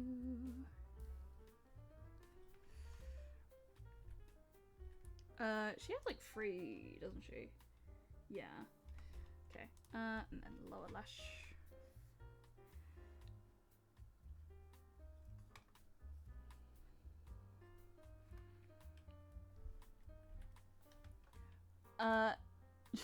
We should draw muscles next week, just in anatomy class. I'd be down. That could be fun. Do I have any other, like, stream plans that I want to talk about? Okay. I mean, this week, we're having, like, pretty chill week, all things considered. We've got, Street Fighter tomorrow. I just wanted to play Street Fighter. I will push it back to 5. I will push it back to 5, because I planned this week with, like, my usual gym schedule in mind, but then I was so fucking tired today, so I, like, worked from home today, which means I will be going gym tomorrow. So I will be back around, like, end of 4 o'clock or so, 4 o'clock-ish, whatever. So doing a stream at 4 is not gonna happen. So 5 o'clock, we'll do 5 o'clock stream tomorrow. Then Wednesday, I don't think we have a stream on Wednesday. I think we've got a day off on Wednesday. And then Anatomy class, drawing thick engineer. That'd be cute, drawing like TF2 characters. If anything, if I learn muscles, I want to be able to draw Luke. Luke or like any other like character like that. How does that look on the other side? It does look kind of bigger. I guess we could bring this side out a bit more, maybe. Like bring it back there. Yeah, that could work. And then Thursday, I think. Thursday we have the writing stream. We have a writing stream. Better. Right. Okay. Also, make sure we add the eye line.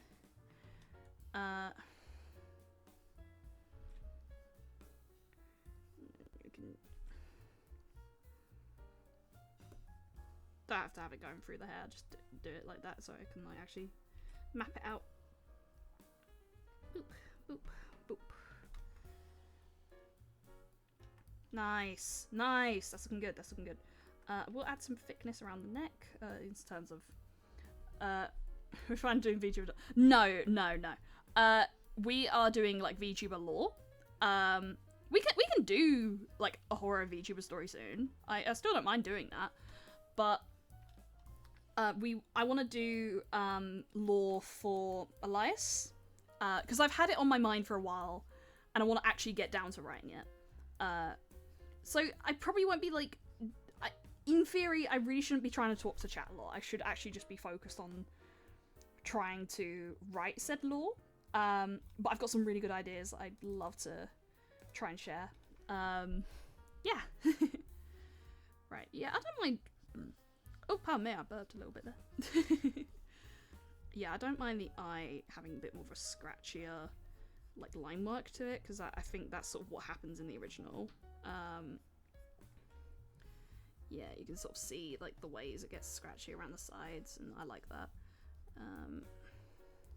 Even, like... Yeah, ooh, that's fucked.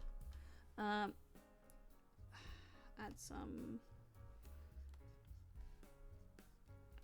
around here. Not loads, but enough to, like...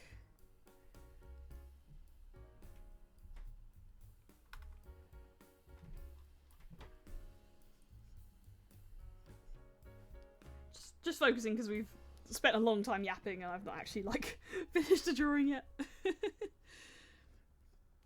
I want to at least get colours down and maybe, like, some base shading. I might finish it off stream, but I'd like to finish it on stream. I know I can. I know I can. Like, okay, the other eye.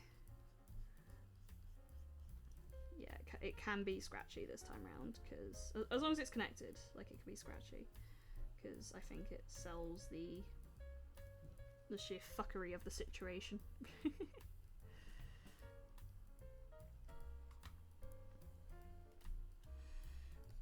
Make sure it's thicker around the edges. Fuck. It hurts. It's sad. Alright, let me add a bit more thickness to certain areas that need it.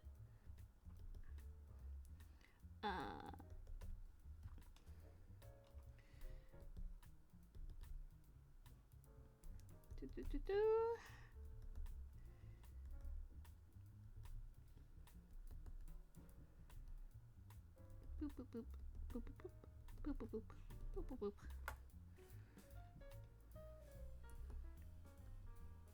Make sure the lash is thick. Bottoms can be thick as well. Like, really emphasize just the fear that's going on there. Sides of the mouth can be thicker. We can add a little bit of a lip that's quivering. Man.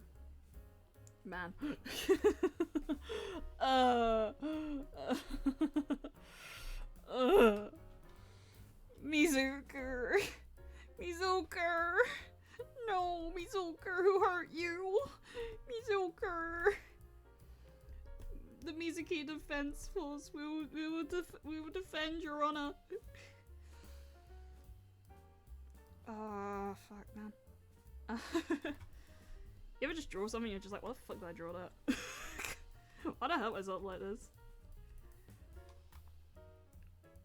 That's cool, yeah, but like, ow, my feelings. Okay, also, let's check. Yeah, okay. Right, oh fuck, the shirt design. Yeah, I forgot about that. Let's do that on a separate layer. Then outline it in black. Black outline, there we go.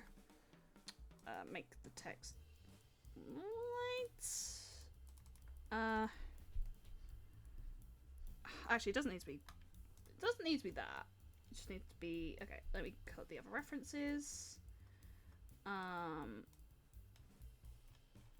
no, it is just fully white. Okay. Like, there isn't really like a edge thing going on there. So it is just like a white layer.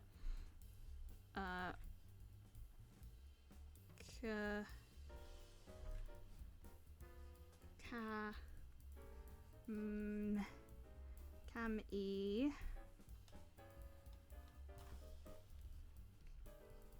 Co 8. Oh, 8. Yeah, what I'll do is I'll leave it on its own layer. Oh yeah, no, it's this part that needs outline. Okay. But if I just do that layer, get the color going, because the A is this, the I is this, and then I think the AI was, or the A at least is, okay, yeah, so it's the next one that needs this outline. Let me pull this up on screen so I can actually see what I'm doing. Selection, U. Nice, nice, nice.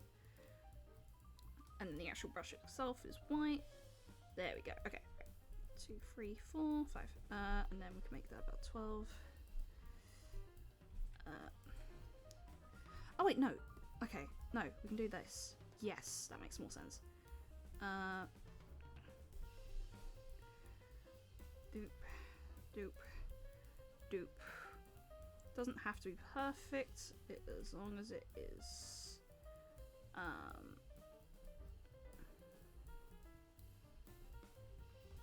Just make a puzzle in the shirt.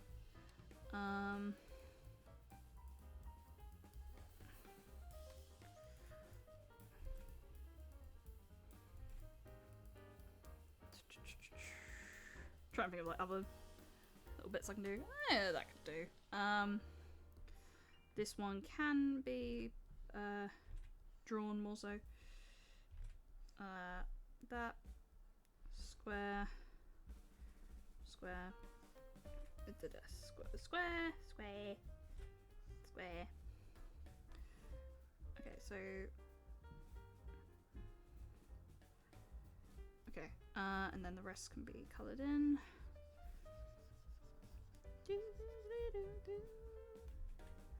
Oh, wait, yeah, no, that's fine. Yeah, I just need that little bit that isn't.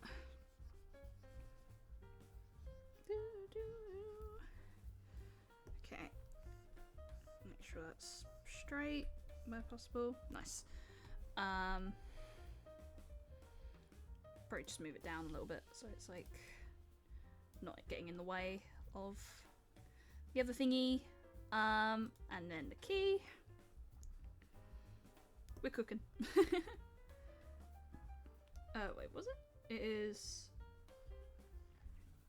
circle, and then it's like yay, but with like that, something like that. Might be like fully erased there actually. Yeah, meant to add that. 1, 2. A little bit messy. Let's refine that. Make sure it's looking a little bit cleaner. Yeah, that's better. That one could be smaller though, so let's make that smaller. Yeah, there we go. So much effort and it's just like text on a shirt. Okay, 2.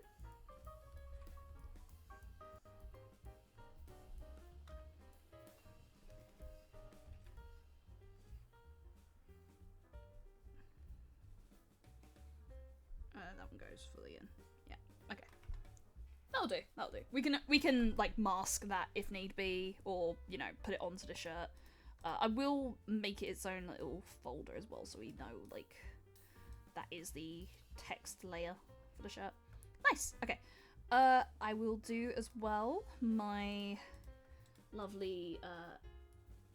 Okay, what is the lineup color? It's about like pinkish, reddish. Yeah, we can like sort of take the same sort of look that's going on there with the thing. Mizuki also has a very important like pink lash that she's always had, like a very hot pink lash. So I will do that. 20. It's like it's sort of under the lineup layer. It's like yay.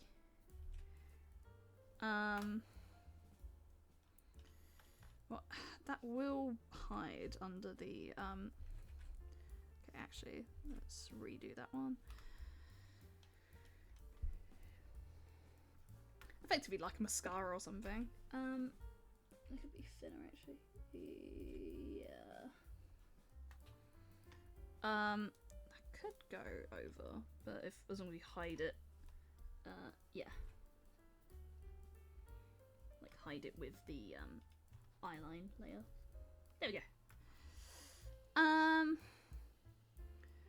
And then I'd like to try and get some of these like more thinner lines going as well, but I might start with just colouring the shirt first. Colouring Mizuki first. Okay, let's get the base colours going, because then I think a lot of this is gonna be oh, that didn't work. A lot of this is gonna be editing like along the way. Why is that happening? That's new. I swear there's like a visual change going on there that I can't exactly understand. Face. Cowl.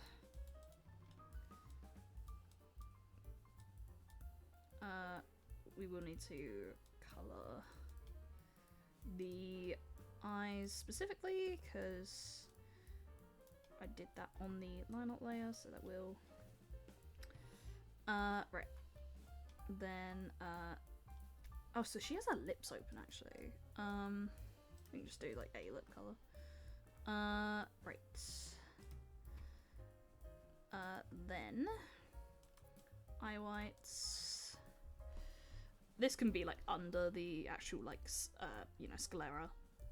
Is that how you pronounce it? Sclera? Sclera? I've never known actually. It doesn't really matter if this goes onto other layers so much. I just want to make sure that the actual like line work layer for the eyes is good.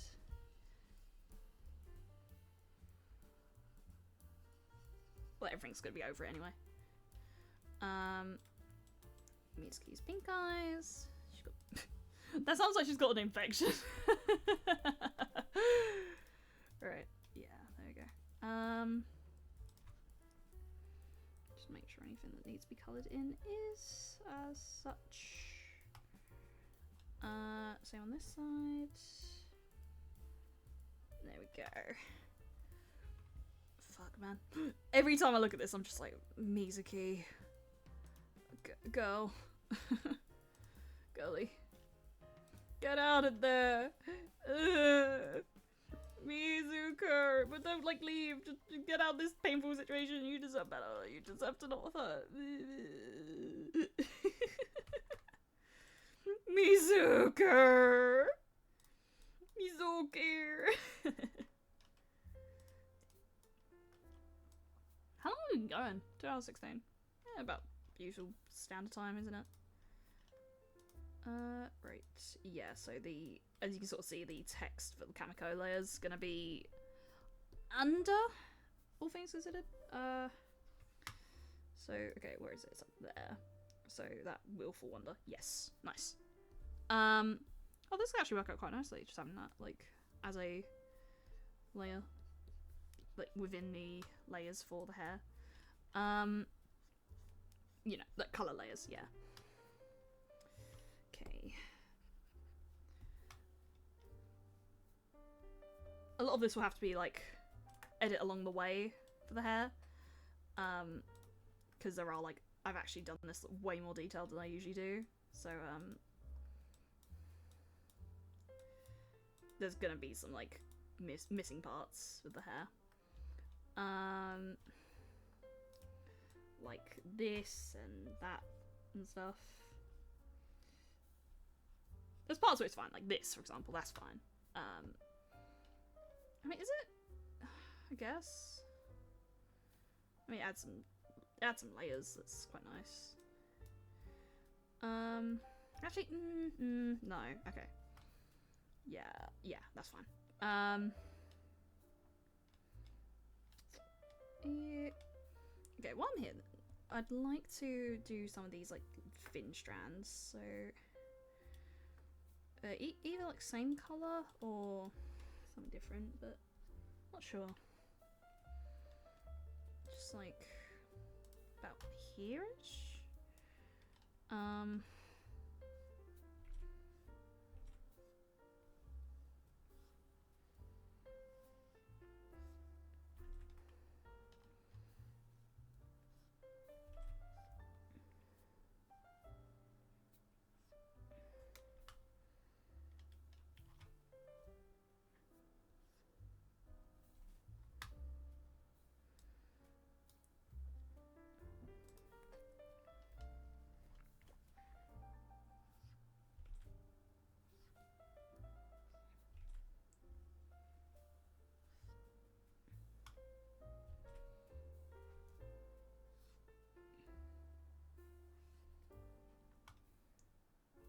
It's just something I never really get to do is like strand work, really. I don't know if you call it strand work. I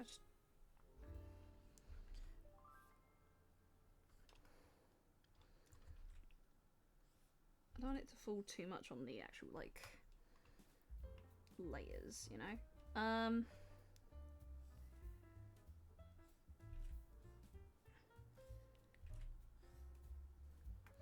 And like particularly because of the very painful nature of what's going on, like I think doing a lot more strand work here is like totally like fair. I don't know if you call it strand work, I just feel like that's a good way to describe it.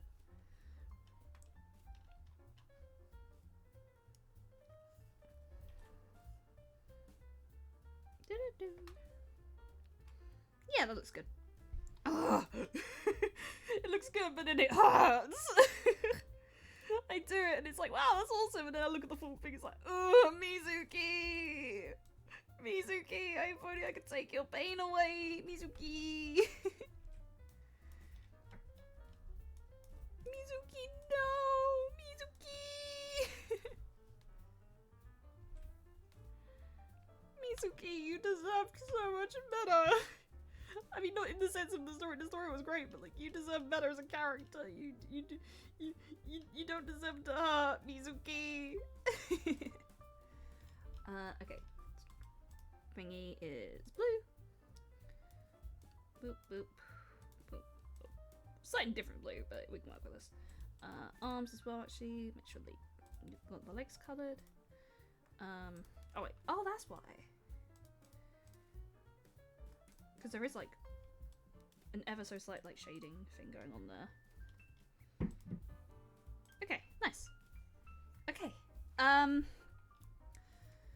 we're at a good point now. We're at a good point. Oh, bow, of course. Yes.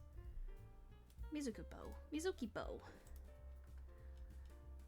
How could we draw Mizuki without the Mizuki bow? Oh, God. How'd that happen? What's going on there? Why is it not doing that? Why is it not doing what I want it to do? Is there a gap in it? It shouldn't be. What's going on?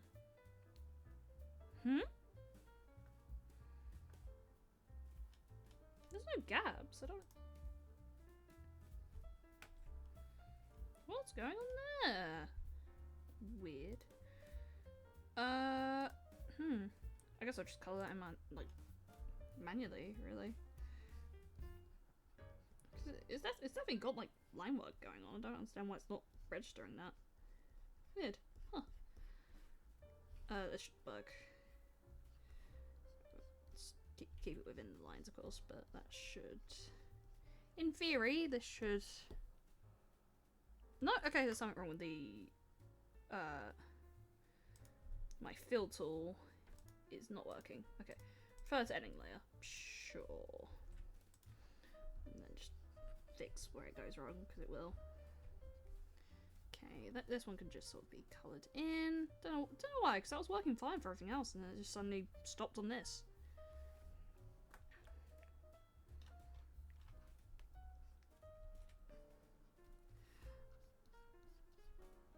Right, there we go. That's better. That's better. Okay, nice. Very nice. Very nice. Okay. Actually, if we can make the colour lighter, that would just work better with the overall, like, flats we've got going. Right. Yeah, that's better. Okay. Oh, boy.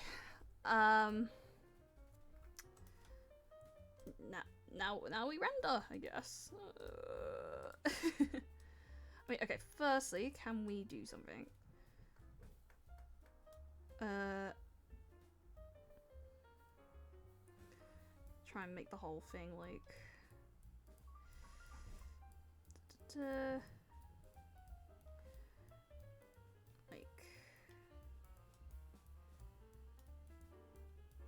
Okay, we'll do this after, actually, because I want to make sure the shading's good on everything else, really. Okay, first... let's make sure we have, like, the oh no, I'm fucked layer. That's what we're calling it, the oh no, I'm fucked layer. Oh, okay, I'm just realising there's slight errors with the eye layer. Or like the, you know, this eye. So we're gonna make sure those are corrected. Lovely jubbly. And the line work there as well is a little bit messed up. So we will fix in due time, be patient with Elias J. Dodger. Elias J. Dodger is but a tiny little ham. Please be patient of Elias J. Dodger. They are dumb. Their brain does not work as many of us brains do. Elias J. Dodger does not think. Right, getting that, like, neckline down is really important as well.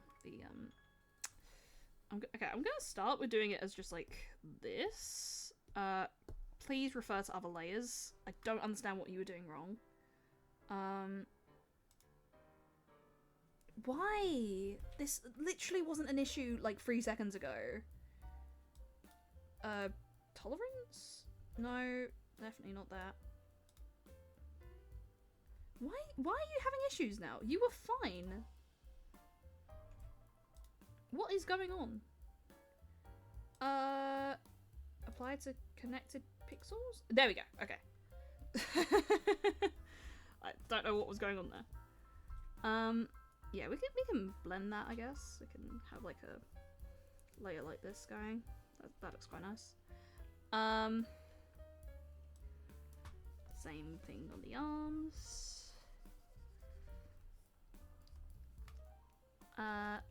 Legs, yes, absolutely. The legs should have it.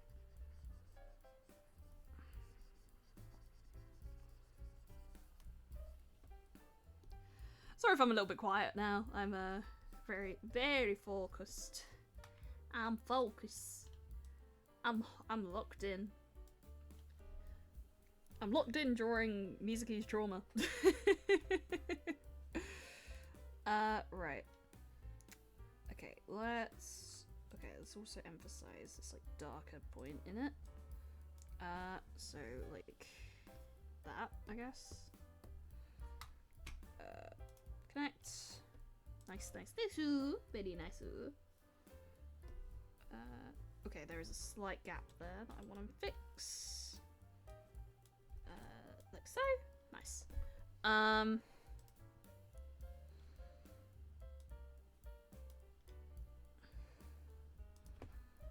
guess like the erasure of that could be like really subtle. So it's like it is slightly erased, but it's like you can still see the line.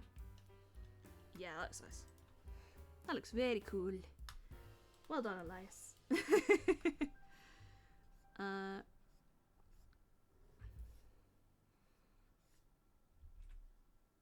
God, I keep looking at this and I'm just like, fuck, man. This fucking event hurts. I'm not recovering. They did such a good job with the writing. Why did they do such a good job with the writing? They should make the writing worse now. Just to make me feel better. They can't just keep having like the best game writing I've ever seen. They should like stop that. Like how is this like one of the most like nuanced representations I've ever seen in my life? Like what? What's going on? You're a gacha rhythm game. You can't be popping out like this. We're hurting too much. Right. Yeah, got shading under the eyes going. I don't know if I want it so thick though, but particularly like because I might do the same thing of like light erasing. Like not making it like thingy, just you know making it less like cell shaded almost. Yeah, like that maybe. It's a different technique. I've never done it before, so it's like well, it's worth a try.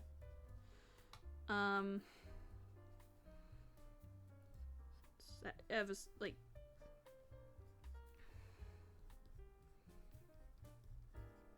It could work. It could work. I probably have dinner downstairs as well. I really want to get this done.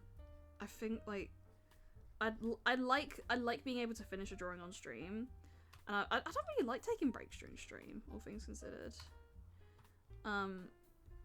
Like if I absolutely need to, then I absolutely need to. But like you know, with like food and stuff, it's like as long as it's there, I can have it. Like I'm not.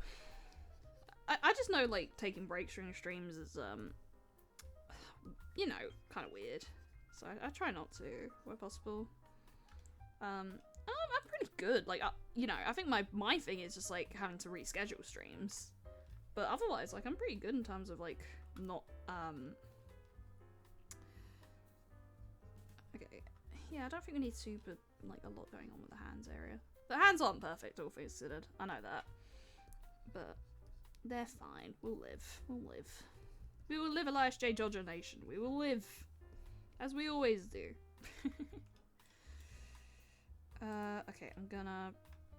There's a slight blank area there. It's driving me a little bit mad. So I'm gonna fix that. And then there's a blank area there. Gotta fix that. Nice. Yeah, that'll do. Okay, but... This needs some fixing because it's not fully coloured in. There we go. Okay.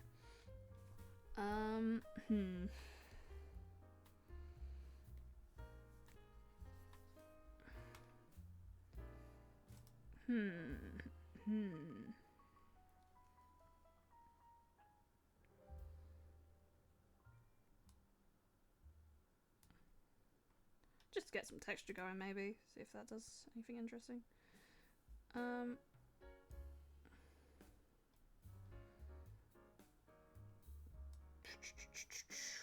Okay.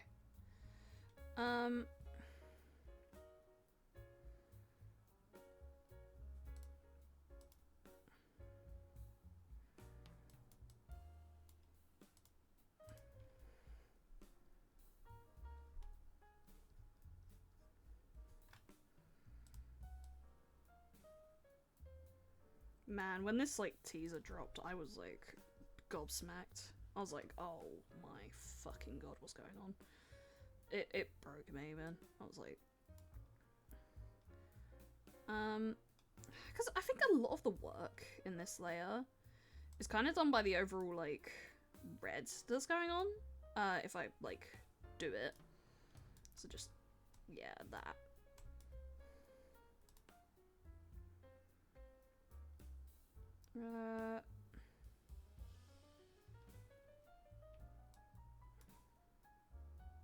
Something like just like the very vivid reds that are playing here. I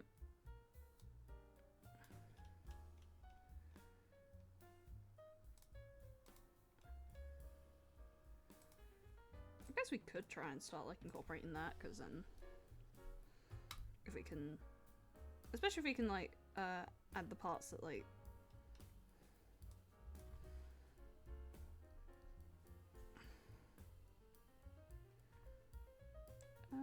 okay, so like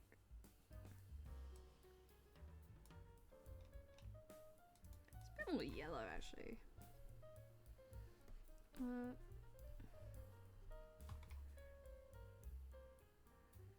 Yeah, because on top of this layer, there's definitely these like bits of yellow that really pop through. Like definitely like gold. What's it? Add glow, or like vivid light, even. Yeah. So.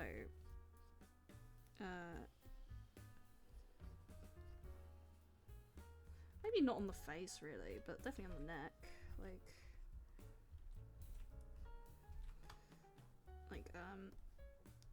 Even if I do it like this, like just behind is like that sun that just, you know, burns everything really. Yeah, like that. Would there be bounce light here? Like that.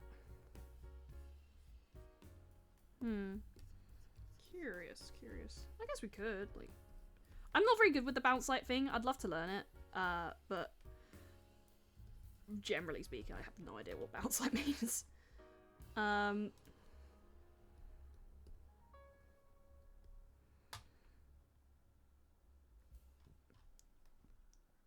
Oof, that's looking good. Like that really. And then that. The hair does have it, doesn't it? Yeah. Yeah, because I think this layer kind of does like a lot of the heavy lifting, really, rather than like, I don't need so much on the neck, just like a little bit of it, really. Fuck, man. Oh, this event, oh, this art, oh, god, Mizuki.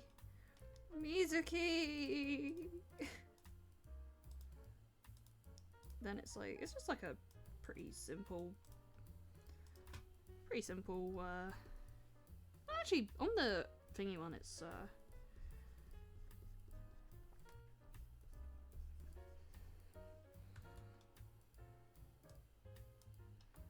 yeah, fuck. God.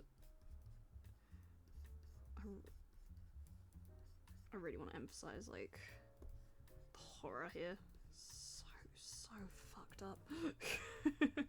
Why would they hurt Mizuki like this? What the hell? What did Mizuki do wrong? Nothing! Mizuki did nothing wrong.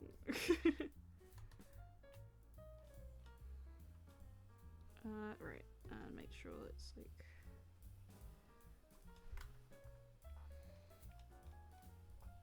Oh man. This is coming out really nice, actually. I'm very impressed. Okay, I've done the thingy layer on the same layer as the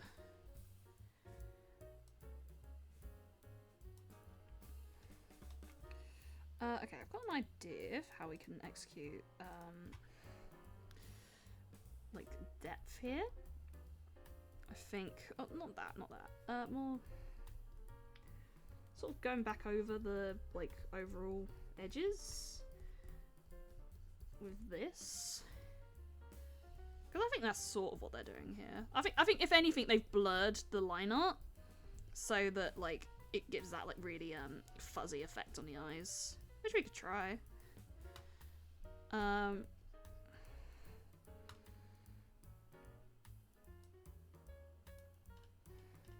Yeah, that does help to give that, like, effect.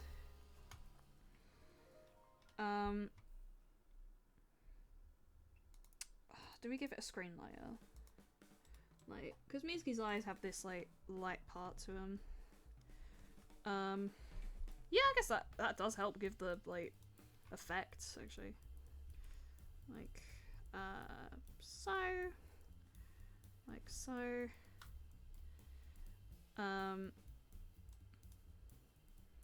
But, like, really make it really subtle. We could even go over the line work here with, like, darker red. Really bring home the line art where it needs to come out.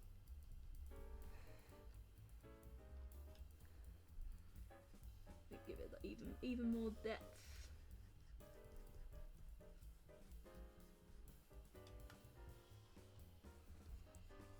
Oh, wow, Elias J. Dodger. Wow. Oh, okay, yeah, that works. Whoo, boy. Okay, can we also, just curious, just want to try it. Yeah, I guess we could. Blur it, give it more of, like,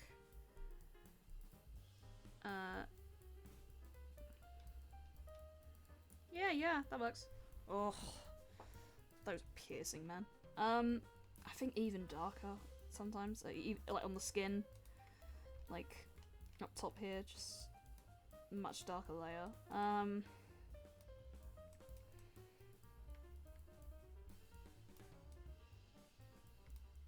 Especially just making it more textured even.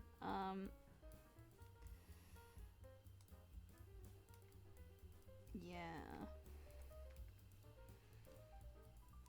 Which ones are the... Yeah. Yeah, we could even bring them out a bit more. Yeah, fucking hell. God. Ah! I'm losing my mind. Mizuker! Get out of there, Mizuk! Mizuk, you're gonna die! Mizuk, no! Who hurt Mizuker? Yeah, okay. Yeah, effectively, most of the bit here would just be this, sort of, like, dodge, like, you know, add glow layer. There's, like, a texturing, really. Oh yeah, the black as well, the little, like, black, things are going across the screen, forgot about that. Put these about here, okay,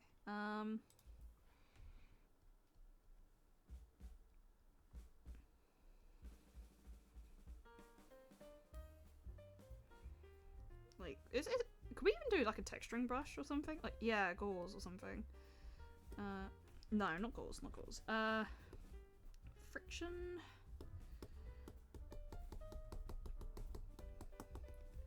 Ooh, how does that work? Ooh, wait, that could be fun. We could still keep, like, the heavy black dots, but we could have, like, this light, friction layer of black sort of coming across.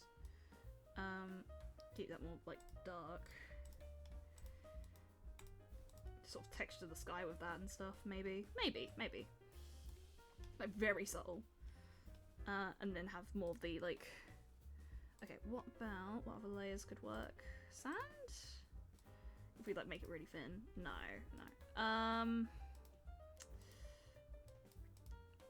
Gauze Cloud? No, it's probably not Gauze Cloud. Cross-hatching could do it. This one. If I make it, like, super big. No, not that one. We're working. We're figuring this out. No. Friction. I've already done that, yeah.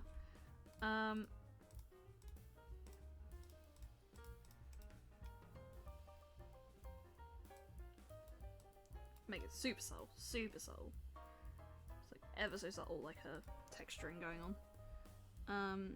Yeah, I guess. Oh, hello. 1 second. I lost that. There it is. Right, nice. I forgot that had gone away. I was like, where is it? Don't need loads, just so you, like, enough to give the effect. Nice.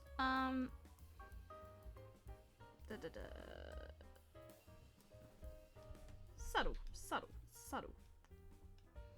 Oh god, this is coming out really good.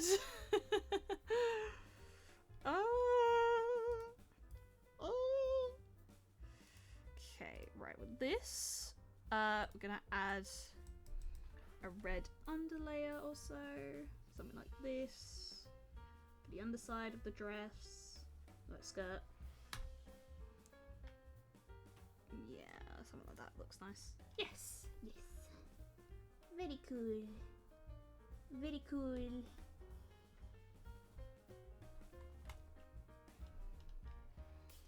Do. Okay. Ooh. Was that me? Did I do that? I did. Okay, right. Fix that.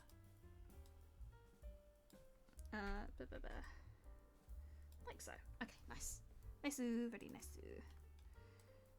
Right. In like so.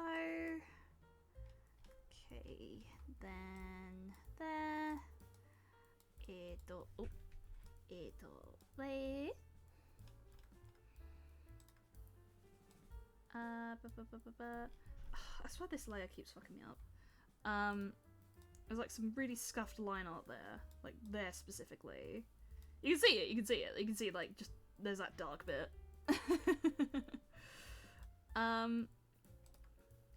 Let me try. Okay, yeah, fill it in. There we go, fixed.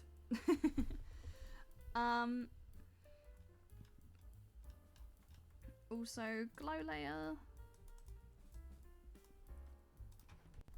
We can give like the legs like a really subtle glow line.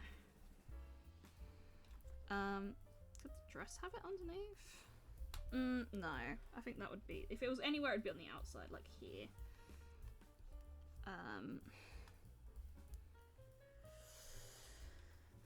Like if anything, the legs should have it more, like so. Okay, texturing. Tis. Right, got these. Okay, I'm really bad with skirt patterns. Oh, that's the wrong layer. Right, you're the layer. Right. So I guess just like,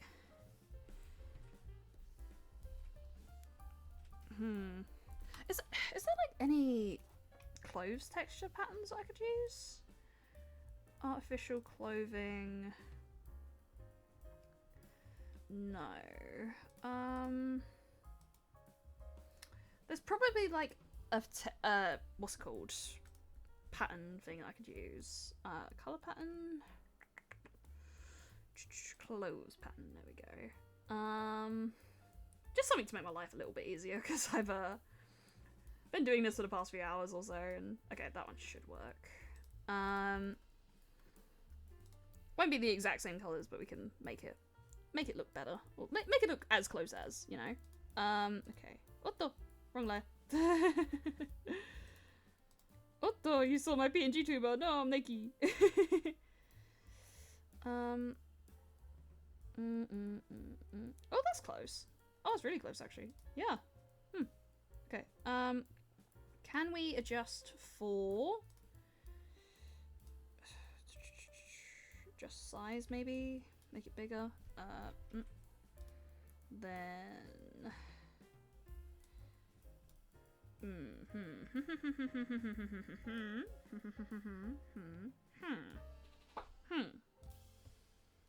That should work, all things considered. Yeah, I like that. I like that. Then just make the shading really on the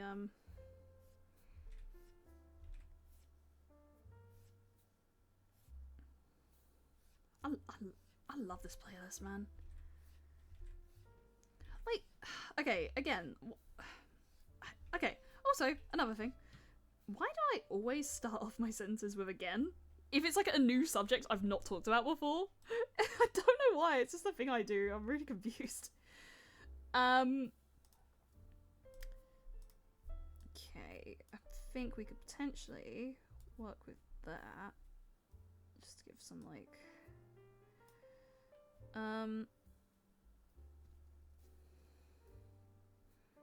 yeah, it doesn't need like a lot going on. Actually, yeah, that's better. Just like that one sort of blue bit around like the reds. Okay, next bit should be, in theory, if I can find it. Oh, no, the shirt's on the other layer, isn't it? Yes, I remember now. Okay. Okay, so the shirt is a bit more like so, like so. Otto, that's not clipped. No.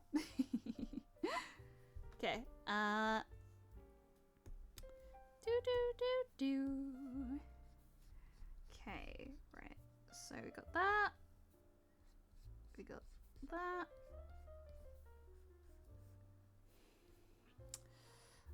There is like the one around the neck also. We can definitely get that going.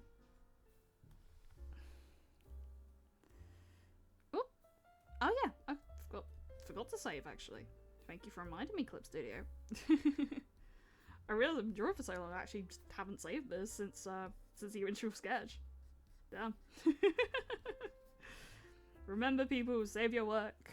I might not do this right away because I think this one's doing like screen capture rather than like window capture. So I think if I save, it will come up with like the actual save directory, and I'd rather not do that on stream. So let's just hope this doesn't suddenly crash on me any point in the next like 30 minutes or so. Because I think I could have this done, but in the next 30. Like, I'm also glad like I didn't do the sketch work on stream, all things considered. Is that an idea? Do we make that part of the skirt layer? We could, because then it hides away that like one random bit of light. I mean, the random bit of light is so like the arm looks a little bit more like, it's fine, we'll live.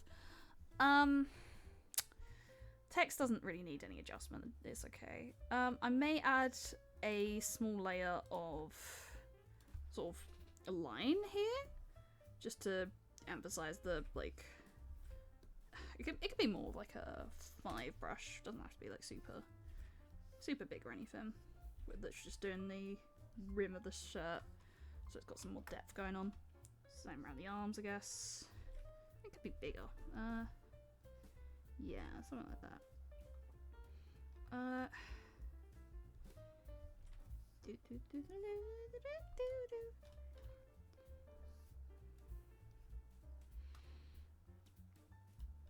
One there.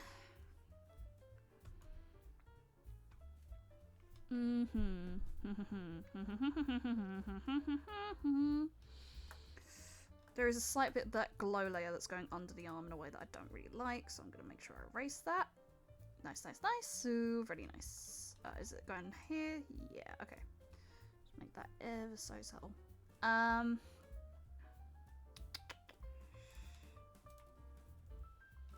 I guess we could add maybe like a slight texturing to the shirt, just ever so subtle. Like so. Me. Yeah, nice. Then can we get the hair finished? Good question. I don't know. I'm gonna make sure any like little bits that aren't done are accounted for. I think it is. Yeah, okay, nice. Very subtle bits. So I'm gonna make sure the hair is fully coloured in. Ah, itch. There's a slight one. Oh, slight one there.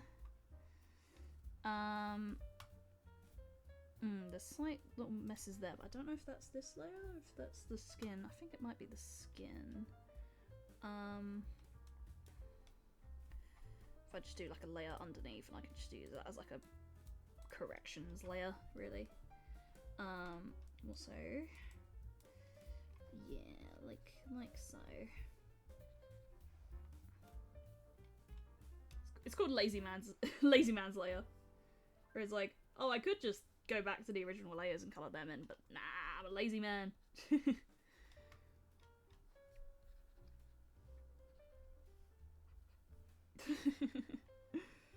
We love a lazy man's layer.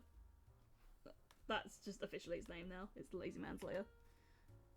Okay, I think that's it for skin. Look, skin fixes there. So back to fixing the hair itself. Get that colour back. I can see one right there I'm gonna fix. Don't need that bad. No, that's fine.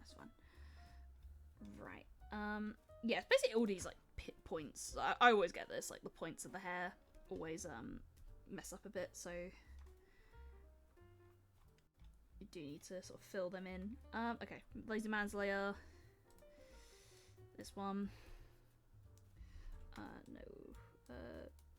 No. Make it ever so light. Match that colour. Match.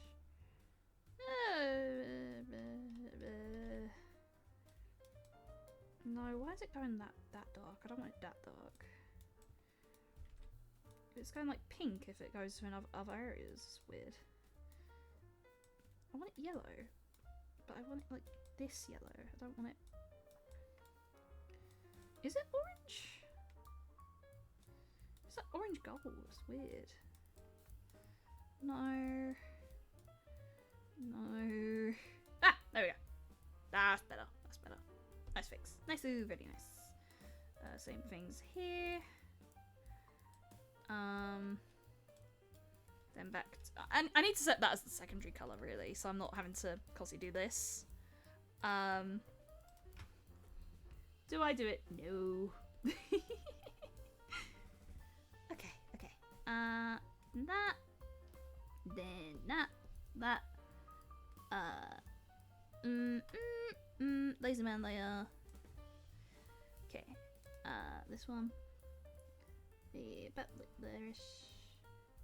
Up a little bit. That will do.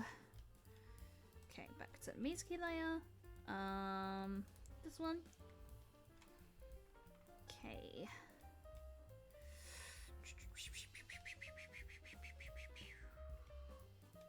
That's good. That's good over there. That one could have a little bit there. That one there. You need a bit there. A little bit there. A little bit there. Busy. There. There. There.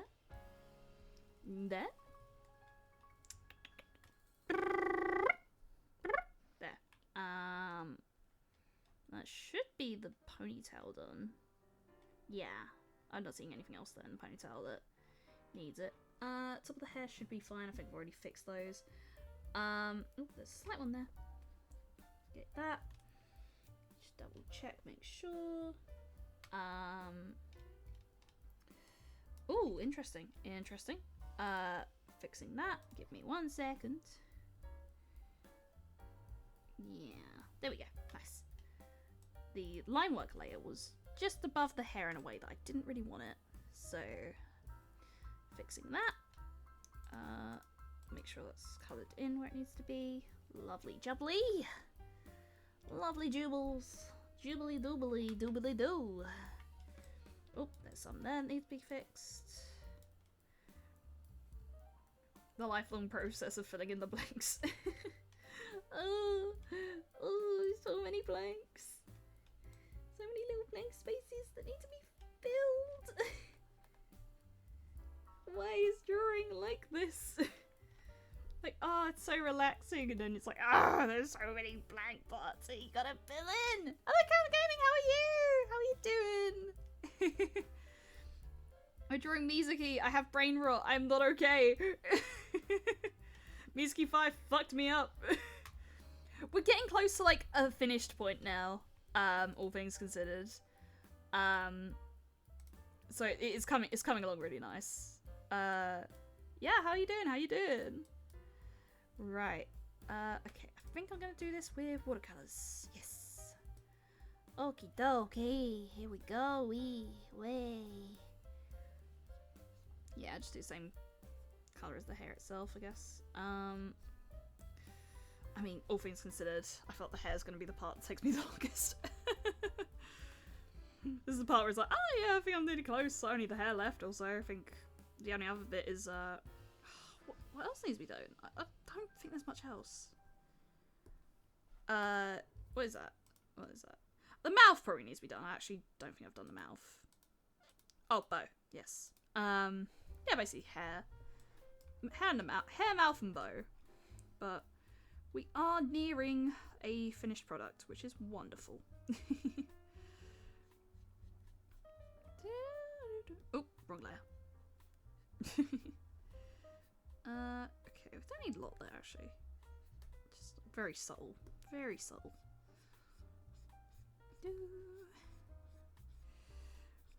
Mizuki5 watered my crops. Actually, no, it didn't. Mizuki5 took my crops and burnt them in a field and said, you gotta get some more crops. And I'm like, oh. He was like, oh, but we hid the crops. I'm like, oh. He's like, oh, we hid them in a pile of needles that you've got to get through to get to them. I'm like, oh. Speaking of pile of needles, I'm seeing Terrifier this weekend, I think. That was the only way I could, like, draw that conclusion. But, yeah, I'm seeing Terrifier this weekend, and I'm very excited. I only got into Terrifier recently, and I fell in love with it, like, super hard. Just, it was so funny. I was just watching it the entire time, like, not scared, but more so just like, oh, it's so cute. He's such a girl. He's having girl fun and girl dinner. An icon for women's rights. Art the clown. Like, it's so funny to, I think one of my favourite little jokes is just saying, like, girl fun for things that are, like, objectively not girl fun. Like, girl fun is, like, cannibalism and things like that. Like, I was doing it with Say the Princess, where it's just like, oh, girl fun. She's, like, killing me and, like, breaking my legs. It's like, girl fun. Like, eating my legs at girl dinner. And, like, doing it for male characters as well. I think that's really funny as well. Like, he's having girl fun and it's, like, murder. Like, okay. Boy fun, like, it's figuring out the difference between boy fun and girl fun. What's they fun as well? Like, what would they be fun? I think but I like to say girl fun in the sense that I think anyone can have girl fun. I think if you qualify for girl fun, you can have girl fun, you know? The girl council comes together and judges whether you are worthy to have girl fun, regardless of gender. Anyone of any size and creed and background and anything, they can all have girl fun. Girl fun is accessible. It's just about meeting the criteria by which you can have girl fun. I think yes, there is. Okay. I'm gonna fix that because I think what's happened is we've done some shading on the wrong layer. Oh yeah, right. There we go, fixed. Yeah, it was struck me a little bit weird. Little bit strange, that was. Little bit funny.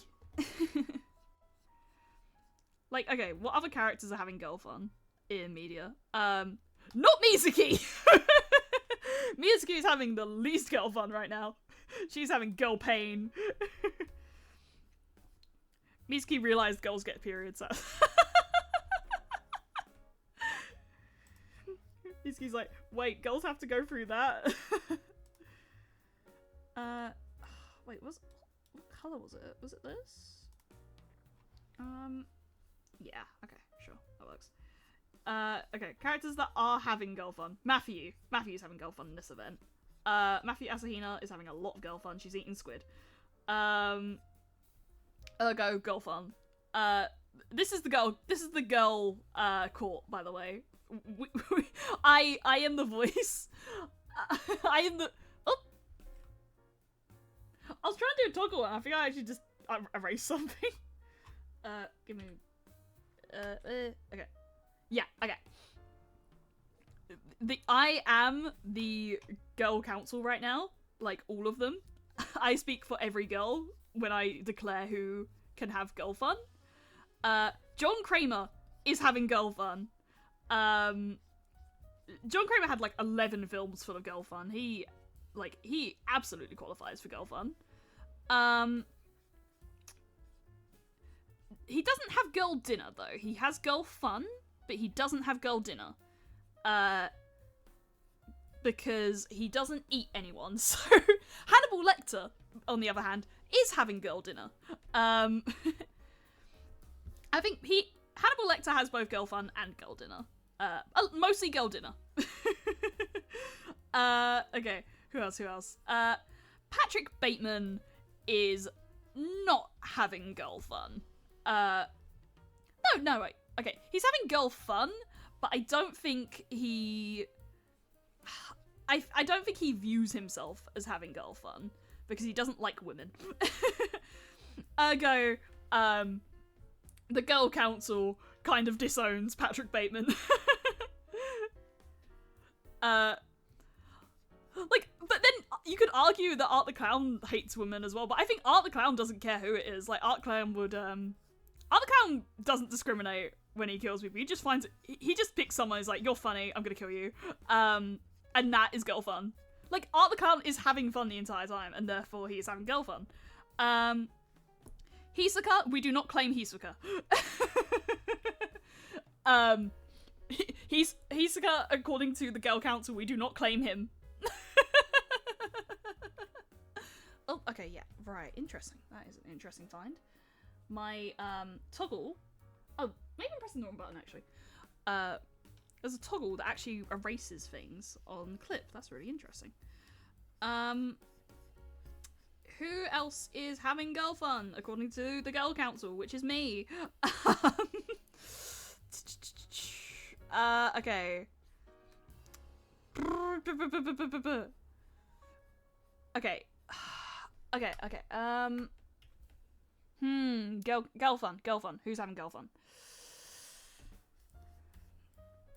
Besides Mizuki. Mizuki did have girl fun. Mizuki is not currently having girl fun. And girl fun can be anything. It can range from, like, doing your nails to murdering people. Who's having girl fun? I would say both Haymitch and, you know oh, what's his name? The president from Hunger Games? They're having girl fun. Haymitch, girl dinner? Is alcoholism girl dinner? No, okay. Haymitch is not having girl dinner. You know who is, though? The woman in Hunger Games. I can't remember her name. The lady who goes like, what was it? Oh, fuck, I haven't watched Hunger Games in a while. She's like, the Hunger Games, for taking them, yes. That's the quote, right?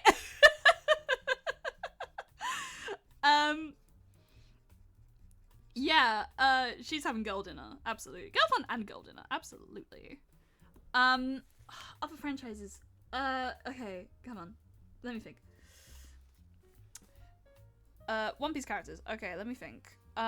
Crocodile is having girl fun. Doflamingo is having both girl fun and girl dinner. Doffy absolutely qualifies. If there's anyone that I would point to and say girl fun, that is Doffy. And we hate him because of it. Oh, those are wrong. Very big. No. Okay, right. There we go. Back. Who else is having girl fun? Goofy in a Goofy movie is having girl fun. But Pete is having girl dinner.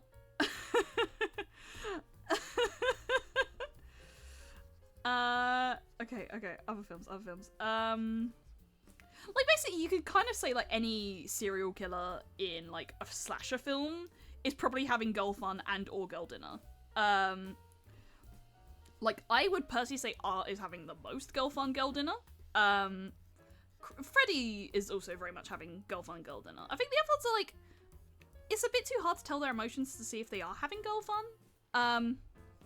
But, like, Art and Freddy are definitely having girl fun and or girl dinner. Oh god, we've only got through one fucking bit of the hair. This is how I'm coping. This is how I'm coping with just, like, how long this drawing's taken me. Is, like, we're just qualifying who gets to have girl fun now. Oh god, characters. I would say... We don't claim Humbert.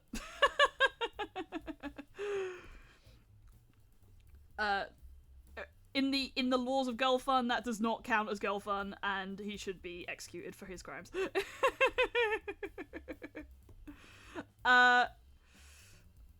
Who else? The kid in Funny Games, if you know, you know.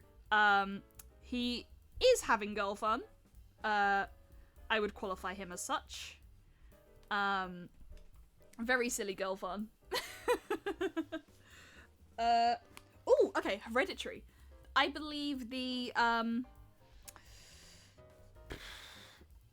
don't think the mum is having girl fun. The grandma is having girl fun. And the daughter's... Okay, I don't think the daughter would say... I wouldn't say she's having girl fun. She's a kind of girl existing. Well, dead, but, you know, like, girl possession. Girl ghosting, that's what she's doing. Girl ghosting.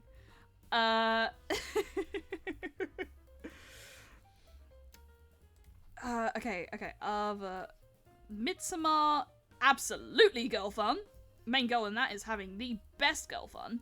Like, screaming with a bunch of ladies over, like, your guy, like, cheating on you. Hell yes, that's girl fun. Did you see how much fun they were having in that film? Like, they're going like, that's girl fun. The more agonized and painful a scream, the more girl fun they're having. Who else? Okay, yeah, Mizuki isn't having girl fun. We have established Mizuki is not having girl fun. Minori is absolutely having girl fun. Ruri absolutely having girl fun.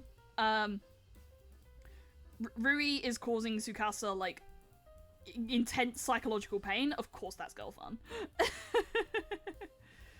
And physical pain. Like, I think Rui is causing, like, Tsukasa to age 50 years with everything Rui does. Likewise, though, okay, Tsukasa has girl fun. He doesn't realise he's having girl fun, though, because what's happening with Tsukasa is he's just doing Tsukasa things, and he's causing psychic damage to those around him, but he doesn't realise that he's doing that. So that counts as girl fun, but it is not realised. Rui is intentional. Rui, like, if there was accidental and intentional girl fun, Rui is intentional girl fun, and then Tsukasa is accidental girl fun. Is that on the... Okay, I think that's a line art issue. I need to fix that. There we go.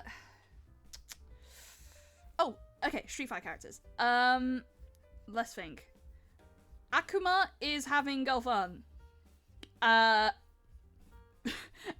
Aki does is girl fun. Okay, I would also say Juri, but out of the girls that are having girl fun, I would say that Aki is having the most girl fun. And good for her, by the way. Good for her. She knows exactly who she is, and she is not changing. Okay, who else is having girl fun? In the Street Fighter cast. Luke is absolutely having girl fun all the time. This is not bias speaking. I have conferred with the council that is me and the various, like, iterations of girly me that I can conjure up in my head, which is like 3 of them or something, and the girlies all agree that Luke is having girl fun. I speak for all women and all girls when I say, and all of those who wish to be girls and all those who, you know, who have experienced even the briefest of girlhood. Luke is having girl fun. Like, seriously, his level 3 and his level 2, that's girl fun, my dude. Okay. Belial from Grand Blue is having girl fun and girl dinner. Like, he is having the best time of his life objectively in any situation. He could be winning, losing, anything. He is having the best time. That is the definition of girl fun and girl dinner. We love him. Sharon from Guilty Gear is having girl fun. Which is letting a vampire eat you. That is girl fun. Elfelt is definitely having girl fun. Elfelt from Strive, yeah, absolutely girl fun. I think all the time she's just having girl fun. Like, no matter what iteration you look at her from, I think she is just here to have girl fun. Bridget absolutely is having girl fun. Testament is having girl fun and girl dinner. Or, you know, the non-binary equivalent of that. They fun, they dinner. Johnny is having girl fun.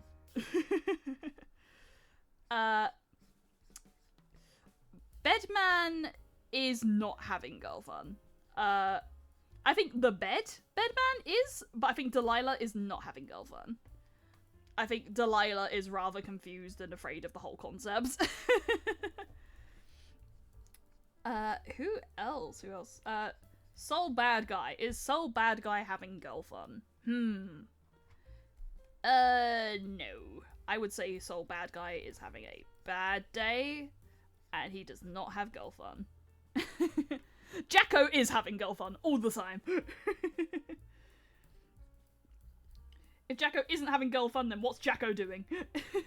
Look at the Jacko pose and tell me that's not girl fun.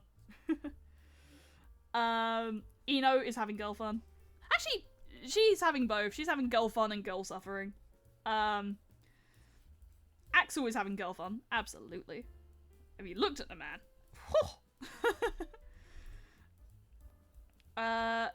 Who else?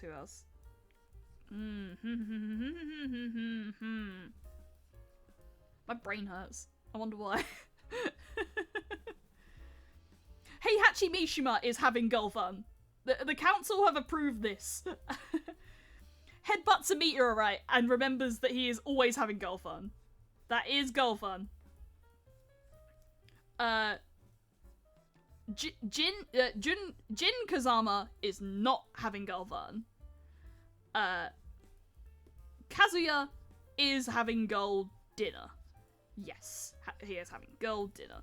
But he is not having girl fun. He is having girl dinner because he wishes to eat his opponents. No, he doesn't. He likes to destroy his opponents, which is equivalent to girl dinner. So, like, okay, what is the metrics? But, like, we need an essay on the logics between what constitutes girl fun and what constitutes girl dinner, and which characters are and aren't having it, and, like, how to propose on a, like, you know, on a chart or so, like, mathematically equate what constitutes girl fun and girl dinner. Purple guy from FNAF is having girl fun and girl dinner.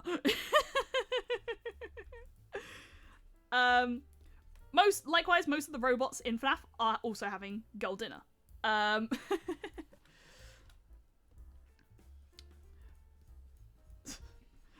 Sans Undertale is having girl fun.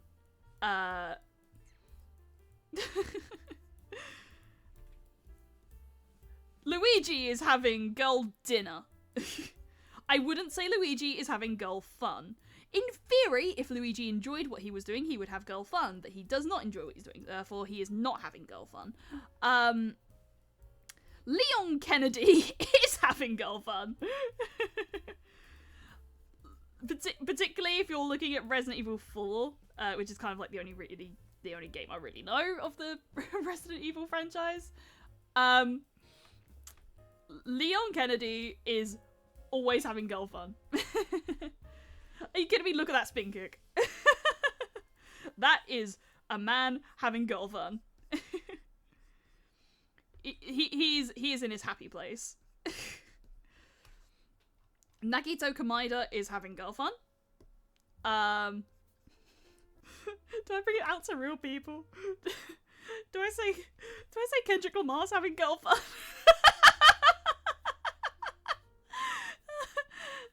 Dan TDM is having girl fun. I think I'm hurting. I think I can't breathe. This is what happens when I stream for like 3 hours. I genuinely lose my mind. I have to think of like anything to talk about, and I guess the qualifications of girl fun and girl dinner come up as a conversation topic.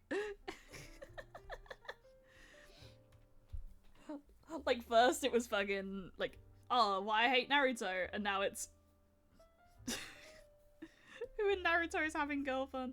Orochimaru is having girl fun and girl dinner. Good for them. Okay, all things considered, I actually don't know what Orochimaru's pronouns are. Like, they give me they, them vibes, but I think Orochimaru's a guy. But I don't know, I just get like, I get non-binary vibes when I look at Orochimaru, you know?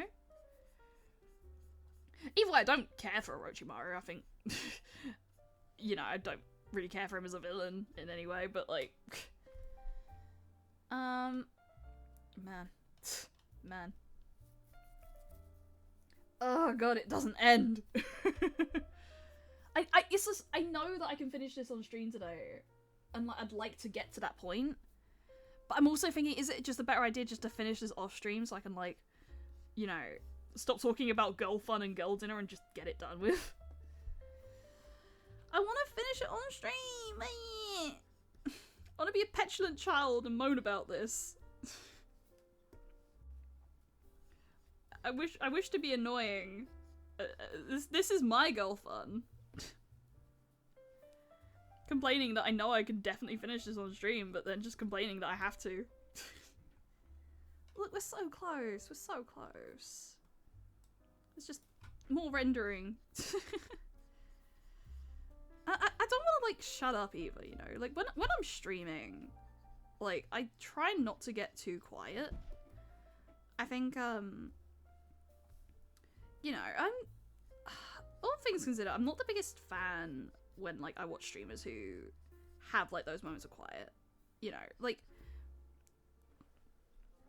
it's just a me thing, you know.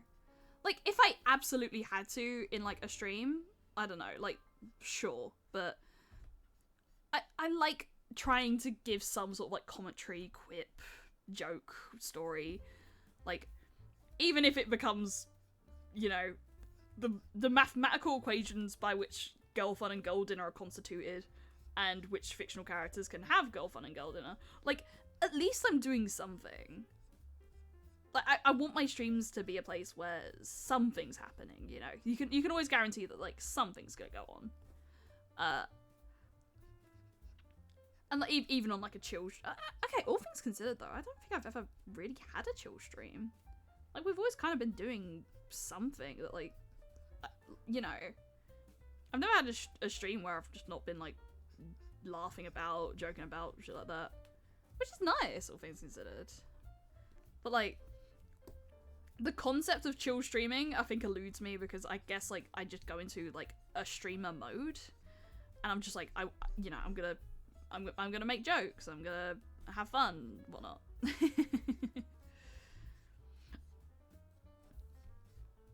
Like, I respect streamers that can, like, build an audience by, like, being chill and, like, you know, having, you know, not needing to do much with that, I guess. But But yeah, I guess that's like not really me, all things considered. I like to yap. I like to yap. I like to make myself laugh, if anything. I think everyone should have that. I think everyone should try and like just make themselves laugh. You know, like you're sitting alone in a room and then you think about like a funny thing and you're like, that's funny, you know. Isn't that just what streaming is? Streaming is just kind of making yourself laugh, and then eventually someone will just come in and just see you laughing to yourself, and it's like, that's funny.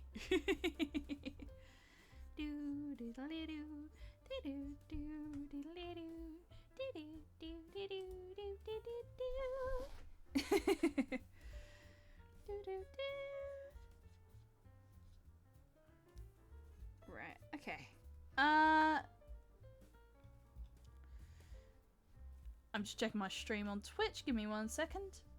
Hold on. Oh, wait. Oh, it's because it's paused. That's why. I panicked for a moment there. I was like, wait, my drawing's not saved. It's like, no, it's just my Twitch was paused. So I guess Twitch must pause when, like, if you're not actively, like, on the screen watching it or whatever. Don't know. Never thought about that, actually.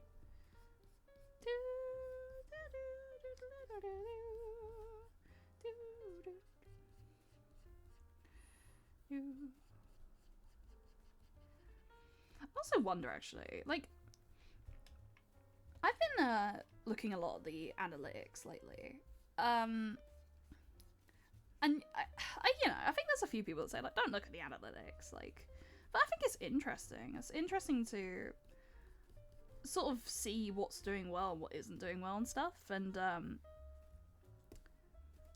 like, because all things considered, I think the stuff that doesn't do well, like, okay, art streams, for example.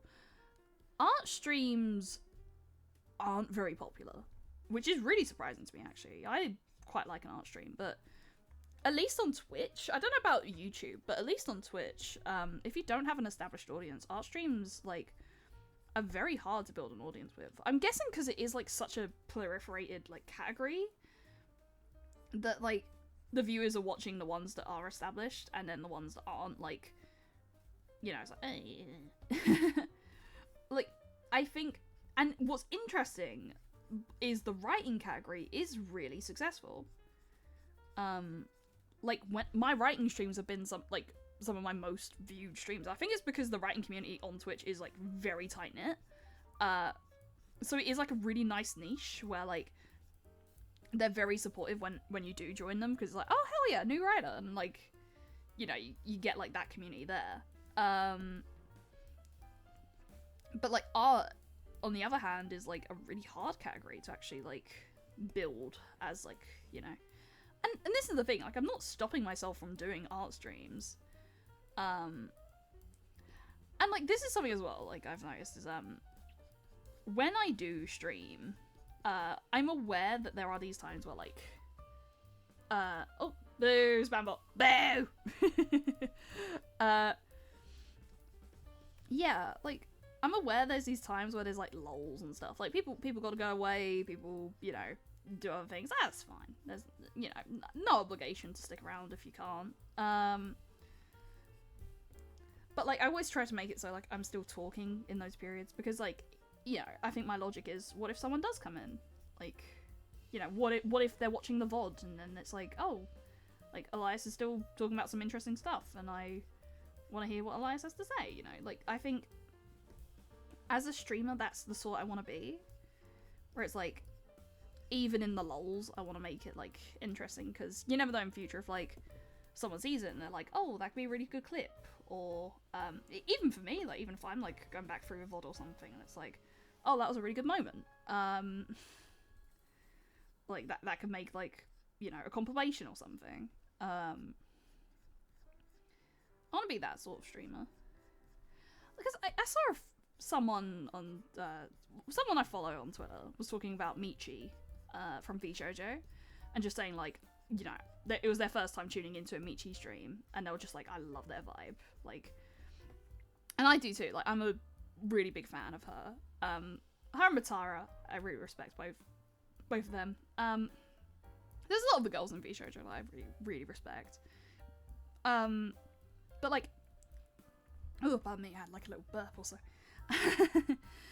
Michi and Matara are particularly like really good conversationalists. Like Michi can just talk about like the dumbest things for like a really long time, and it's just like really engaging to just sit and listen because she's very eloquent in the way she speaks. And she's funny. She's really funny.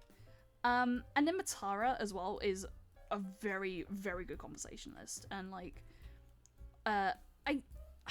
it's really weird because like she inspires me like in my personal life in a way where it's like I wish I was able to talk as well as she does. You know, like I wish I was able to just go up to someone and then ask them questions about what they're talking about and then like just jump into that conversation. She's really good at that.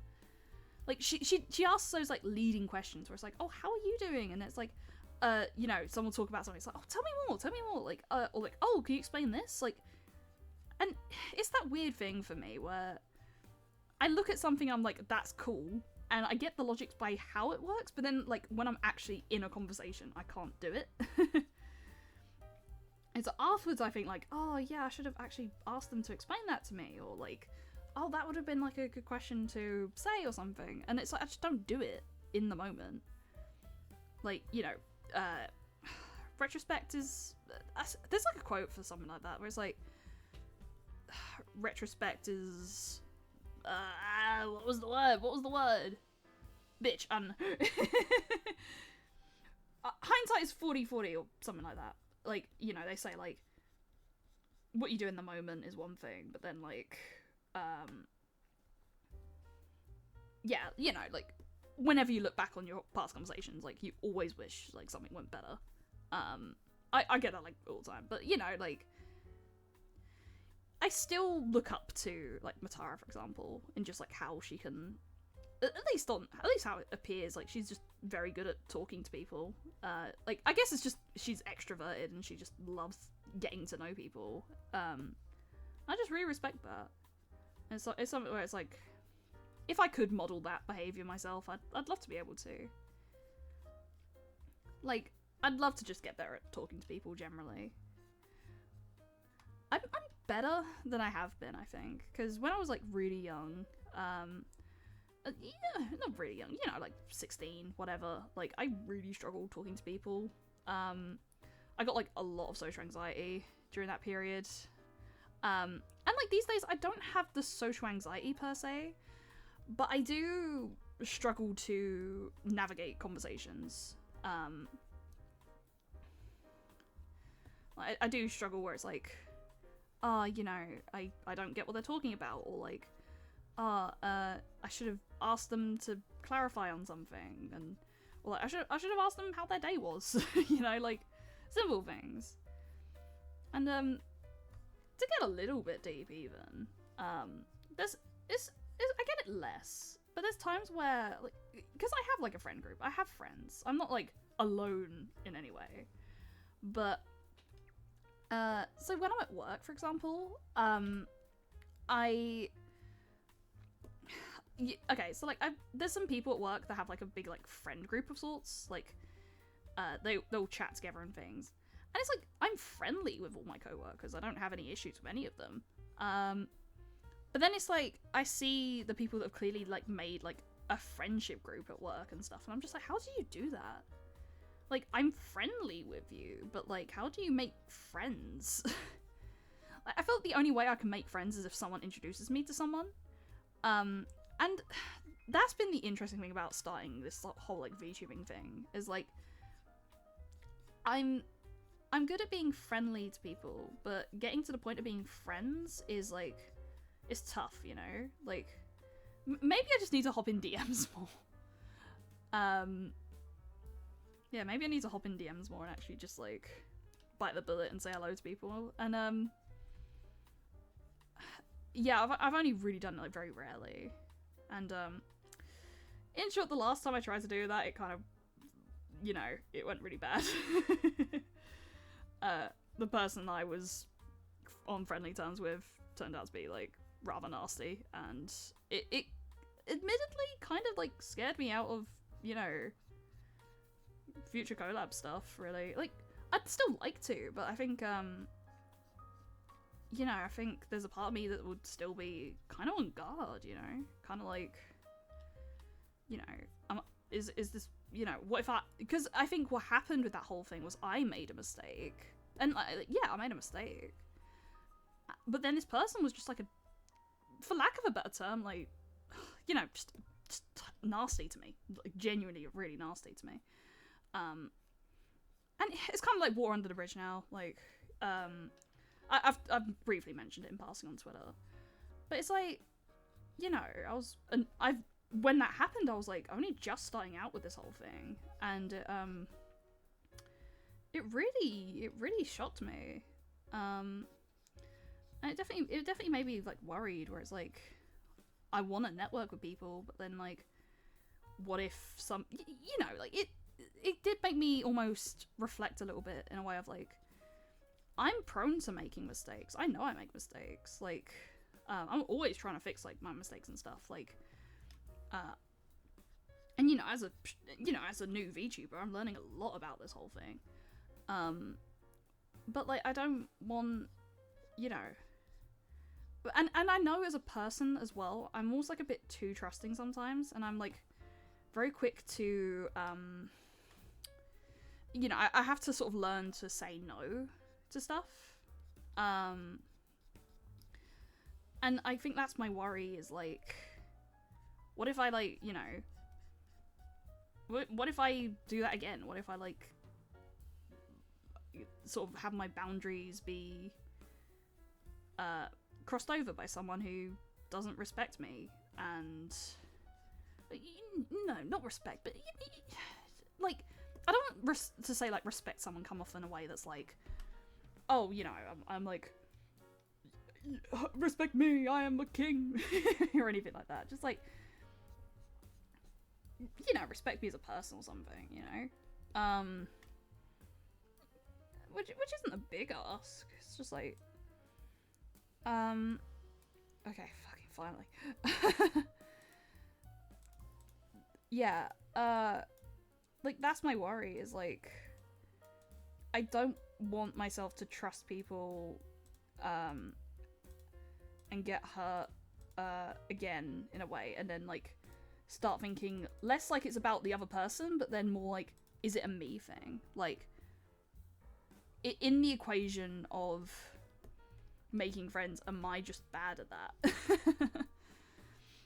Because, like, I'm bad, like, in real life sometimes, where, like, there's people that I've met, and then my friends have been like, oh, actually, they've done this and this and whatnot. And I'm like, but they seemed so nice. Like, and even with content creators, like, there's content creators I'll love, and it'll come out with, like, some terrible things they've done. I'm just like, but I didn't pick up on that. Like, I'm really bad on picking up on, like, bad vibes with people. Sorry for the deep chat. To preface, like, I try to keep, like, I try not to talk about deep, like, heavy things on stream. I think I'm just very much in the middle of this, like, drawing. I just, like, trying to think of things to talk about, and I guess, you know, collabs and stuff just, like, come into my head a bit. You know, like, I don't know how people get from the stage of, like, I know you, like, you're a mutual on Twitter and stuff, to, oh yeah, let's collab, you know, like, or at least, like, how to initiate that as a person. Sometimes it's just been as simple as, like, I've seen a few people who've, had, like, you know, collab ads put out and stuff, and it's just like, oh, I'm just wrong time zone, or, like, wrong time zone, or I'm just busy at the time they're doing it. Like, a lot of people do it on weekends. I'm kind of busy on oh, pardon me. I'm always kind of busy on weekends. Oh god, it's so long. I really have just punished myself with just like, oh yeah, I can finish this drawing on stream, and then it's just like, oh, it just keeps going. I mean, I think I'll end stream soon. We're very close. I can see where I'm going with this, and I just want to, like, get there, you know?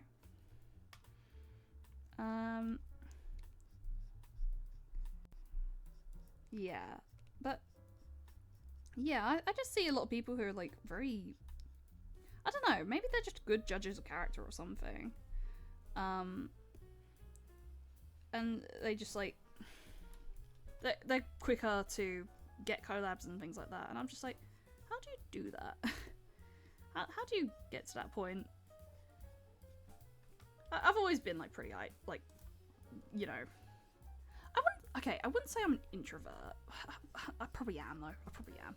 But I wouldn't say I'm against social things. Like, I really like talking to people. Like, you know, especially like one-on-one stuff like that. Like, I like getting to know people. I like to in like a nice environment, you know. I like meeting people.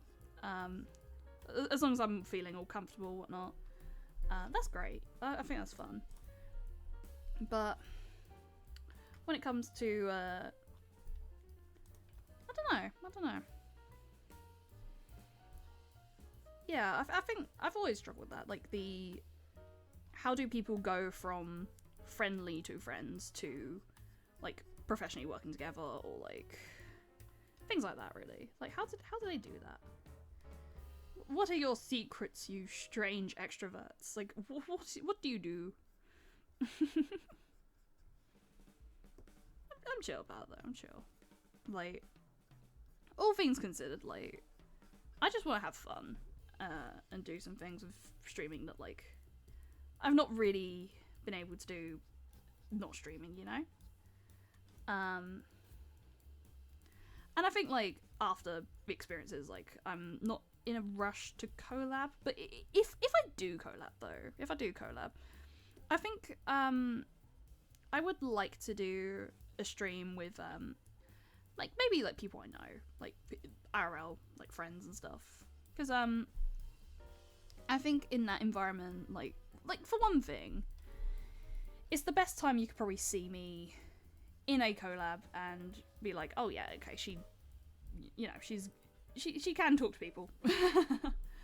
But yeah, like, I would probably feel like the most in my element, if you will. So I have, like, bounced around the idea of doing ones with, like, people I know and stuff. If only because, like, it again, it's comfort. It's a comfort thing, really. Like, I know the people, they know me. Yeah. Oh, God. Okay, that's at a much better point now. Make that really subtle, though. Oh, oh. Oh, God, no. Oh, it doesn't end. It doesn't end. You know when Mizuki in this story goes like, I run and I run and I run and I run. Like, it's this, but it's like I draw and I draw and I draw and I draw. All things considered, we don't need to go super hard in this bit. Like, just make the bow, just give it a quick butcher, and then, like, that's probably done. Oh, my brain hurts. I'm bad with long streams. I'm even eating. Like, again, one of the things I've mentioned is, like, eating with streaming is that one thing where I can't really figure it out. Because, like, it's hard to do dinner with family also when I stream. Like, they at a time where, like, it's sort of the only time I can really stream and keep sane, if you will. Okay. Is that everything? I think the lips, that's the last thing that needs to happen, really. Is it on this layer? What layer is it on? There it is, okay. Just need it really subtle, like that. And then nice. Very nice too. Yeah. Where was I? I literally can't remember. I think it's just like I'm nearing the end now, and it's just like, oh, finally. The home stretch. Okay, right. I want to make, I want to work with the deeper red that this drawing, like the original art has.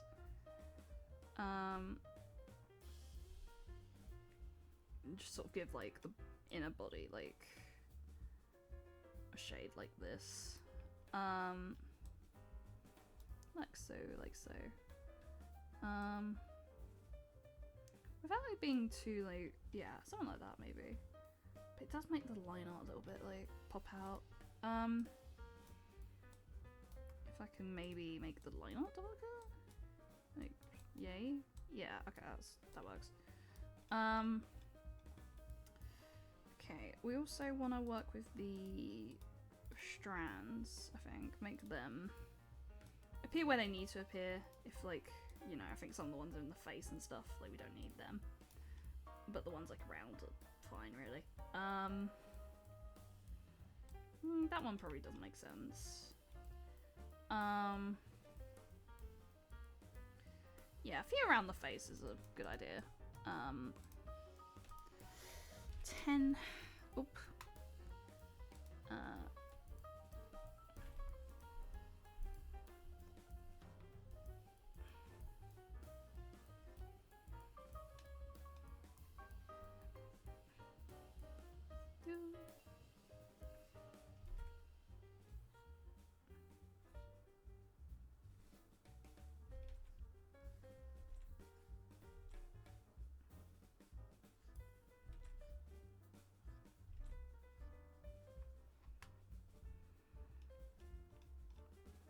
Just really emphasize the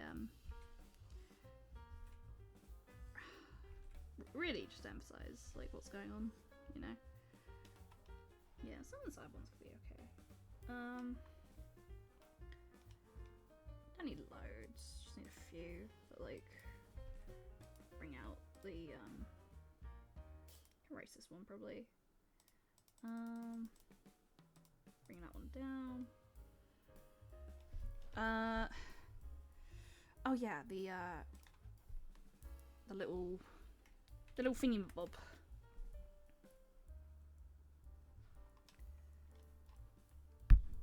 Oop, sorry, I dunked the mic, didn't I? Silly me.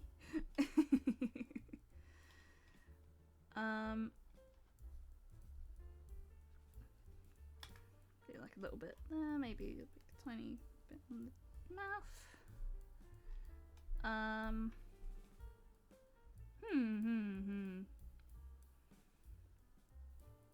Okay, if I can maybe go around the edges with like that almost this. Doing some rendering now. It doesn't end. Oh, you know what could be actually a really nice idea? Okay, I'm gonna test something.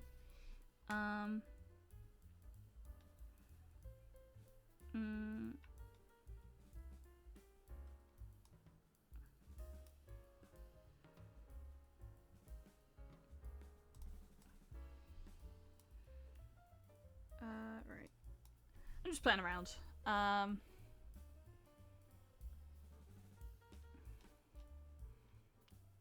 have an idea. Still an orange.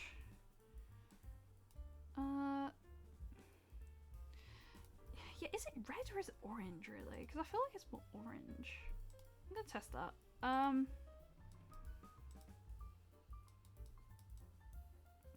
No. Okay, yeah, it's definitely more red. Red to orange, like fire really.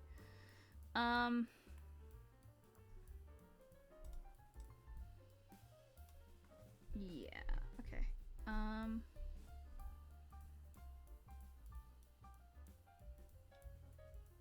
Glow dodge maybe?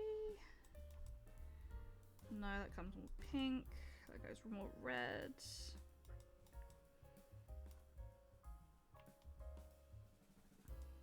Soft light, yeah, soft light works.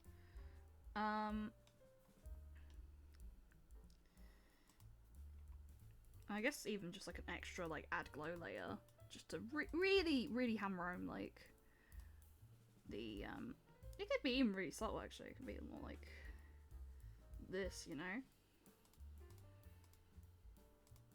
like on the parts of the hair where like it sort of more touches the light.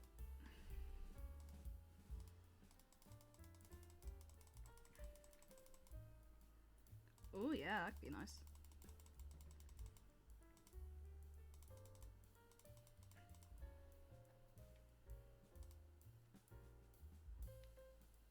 Is it on AdGlow?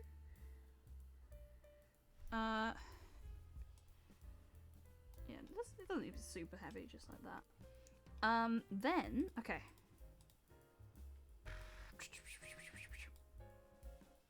Yeah, I guess I could sort of work. It does go under though, so I might potentially erase the bits that go over, like so. Then a little bit there. I might make it a little bit darker, like that. Yeah. Okay, I'm liking that. Wow. Then I will put all of these in a thing because I'm gonna test something out.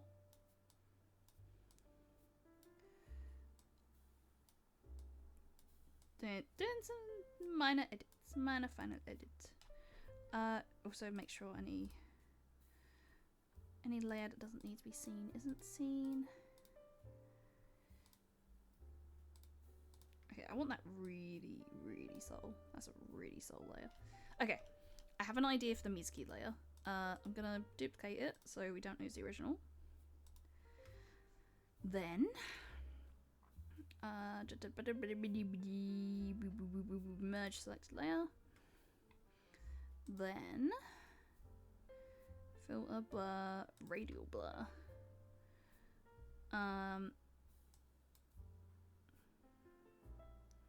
Focus on the face so the face doesn't get blurred too much. I guess both directions. How's that look? We don't need it like super heavy.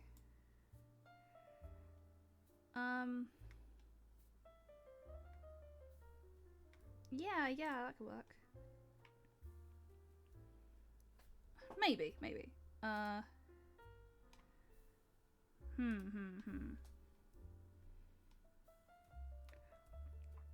just potentially liked the idea of like making, you know, possibly even like erasing the hair here. Like just making it really subtle so like it looks like it's fading away with the light.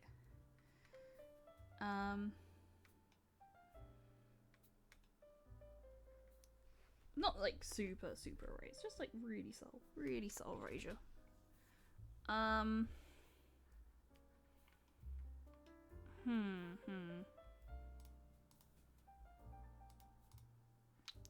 Okay, I'm gonna quickly take a look. And that.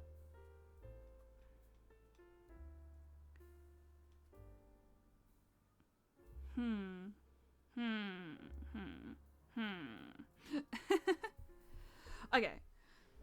I think I will do some more final edits on my own. I don't think there's a lot that needs to be done. If anything, I think it's just making the sky like maybe more purple like this, really. Not like a lot, just like really subtle, like really at the edge there. Yeah, like that. And sort of bring more the reds, the oranges through. Like about there-ish or so. And then that colour as well. Don't know. I liked how it was looking, but it was worth a test. Okay. Oh boy. It has been a long time since I've drawn an illustration like this, and it looks good in an unsettling sort of way. Thank you. Yeah, it's I mean, this particular image messed me up. Right. I think I'm done now. I'm gonna come off of the screen here. Right. I'm going. Where is it? Just chat. There we go. Good. Because I think it's on like a way, so I think it just shows like whatever's on my screen. Save that. Yes, please. Big stretch. Oh god, that was a really long stream. That's 4-hour fucking stream. My god, I've never done that.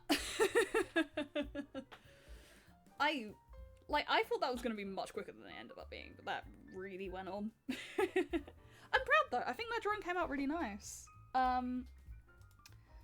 don't think there's anything else I want to do with it.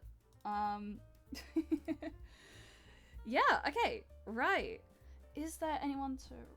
Okay, I think I would raid, but I think tonight I've been bitten by the bug. The hours in no time. Yeah, god, it's been it has been a lot. I mean, yeah, it's like, oh my god, it's nearly 9. I need to go. I don't think I'm gonna raid tonight. I think I'm just gonna go and have some food. It is way past my food time, and honestly, I need to get a early night. I've had 3 late nights in a row, and I definitely need to try and get some sleep soon. Okay, thank you for joining in. Really appreciate it. I will see you around. Bye bye. See you tomorrow for Street Fighter. Bye bye. Bye bye.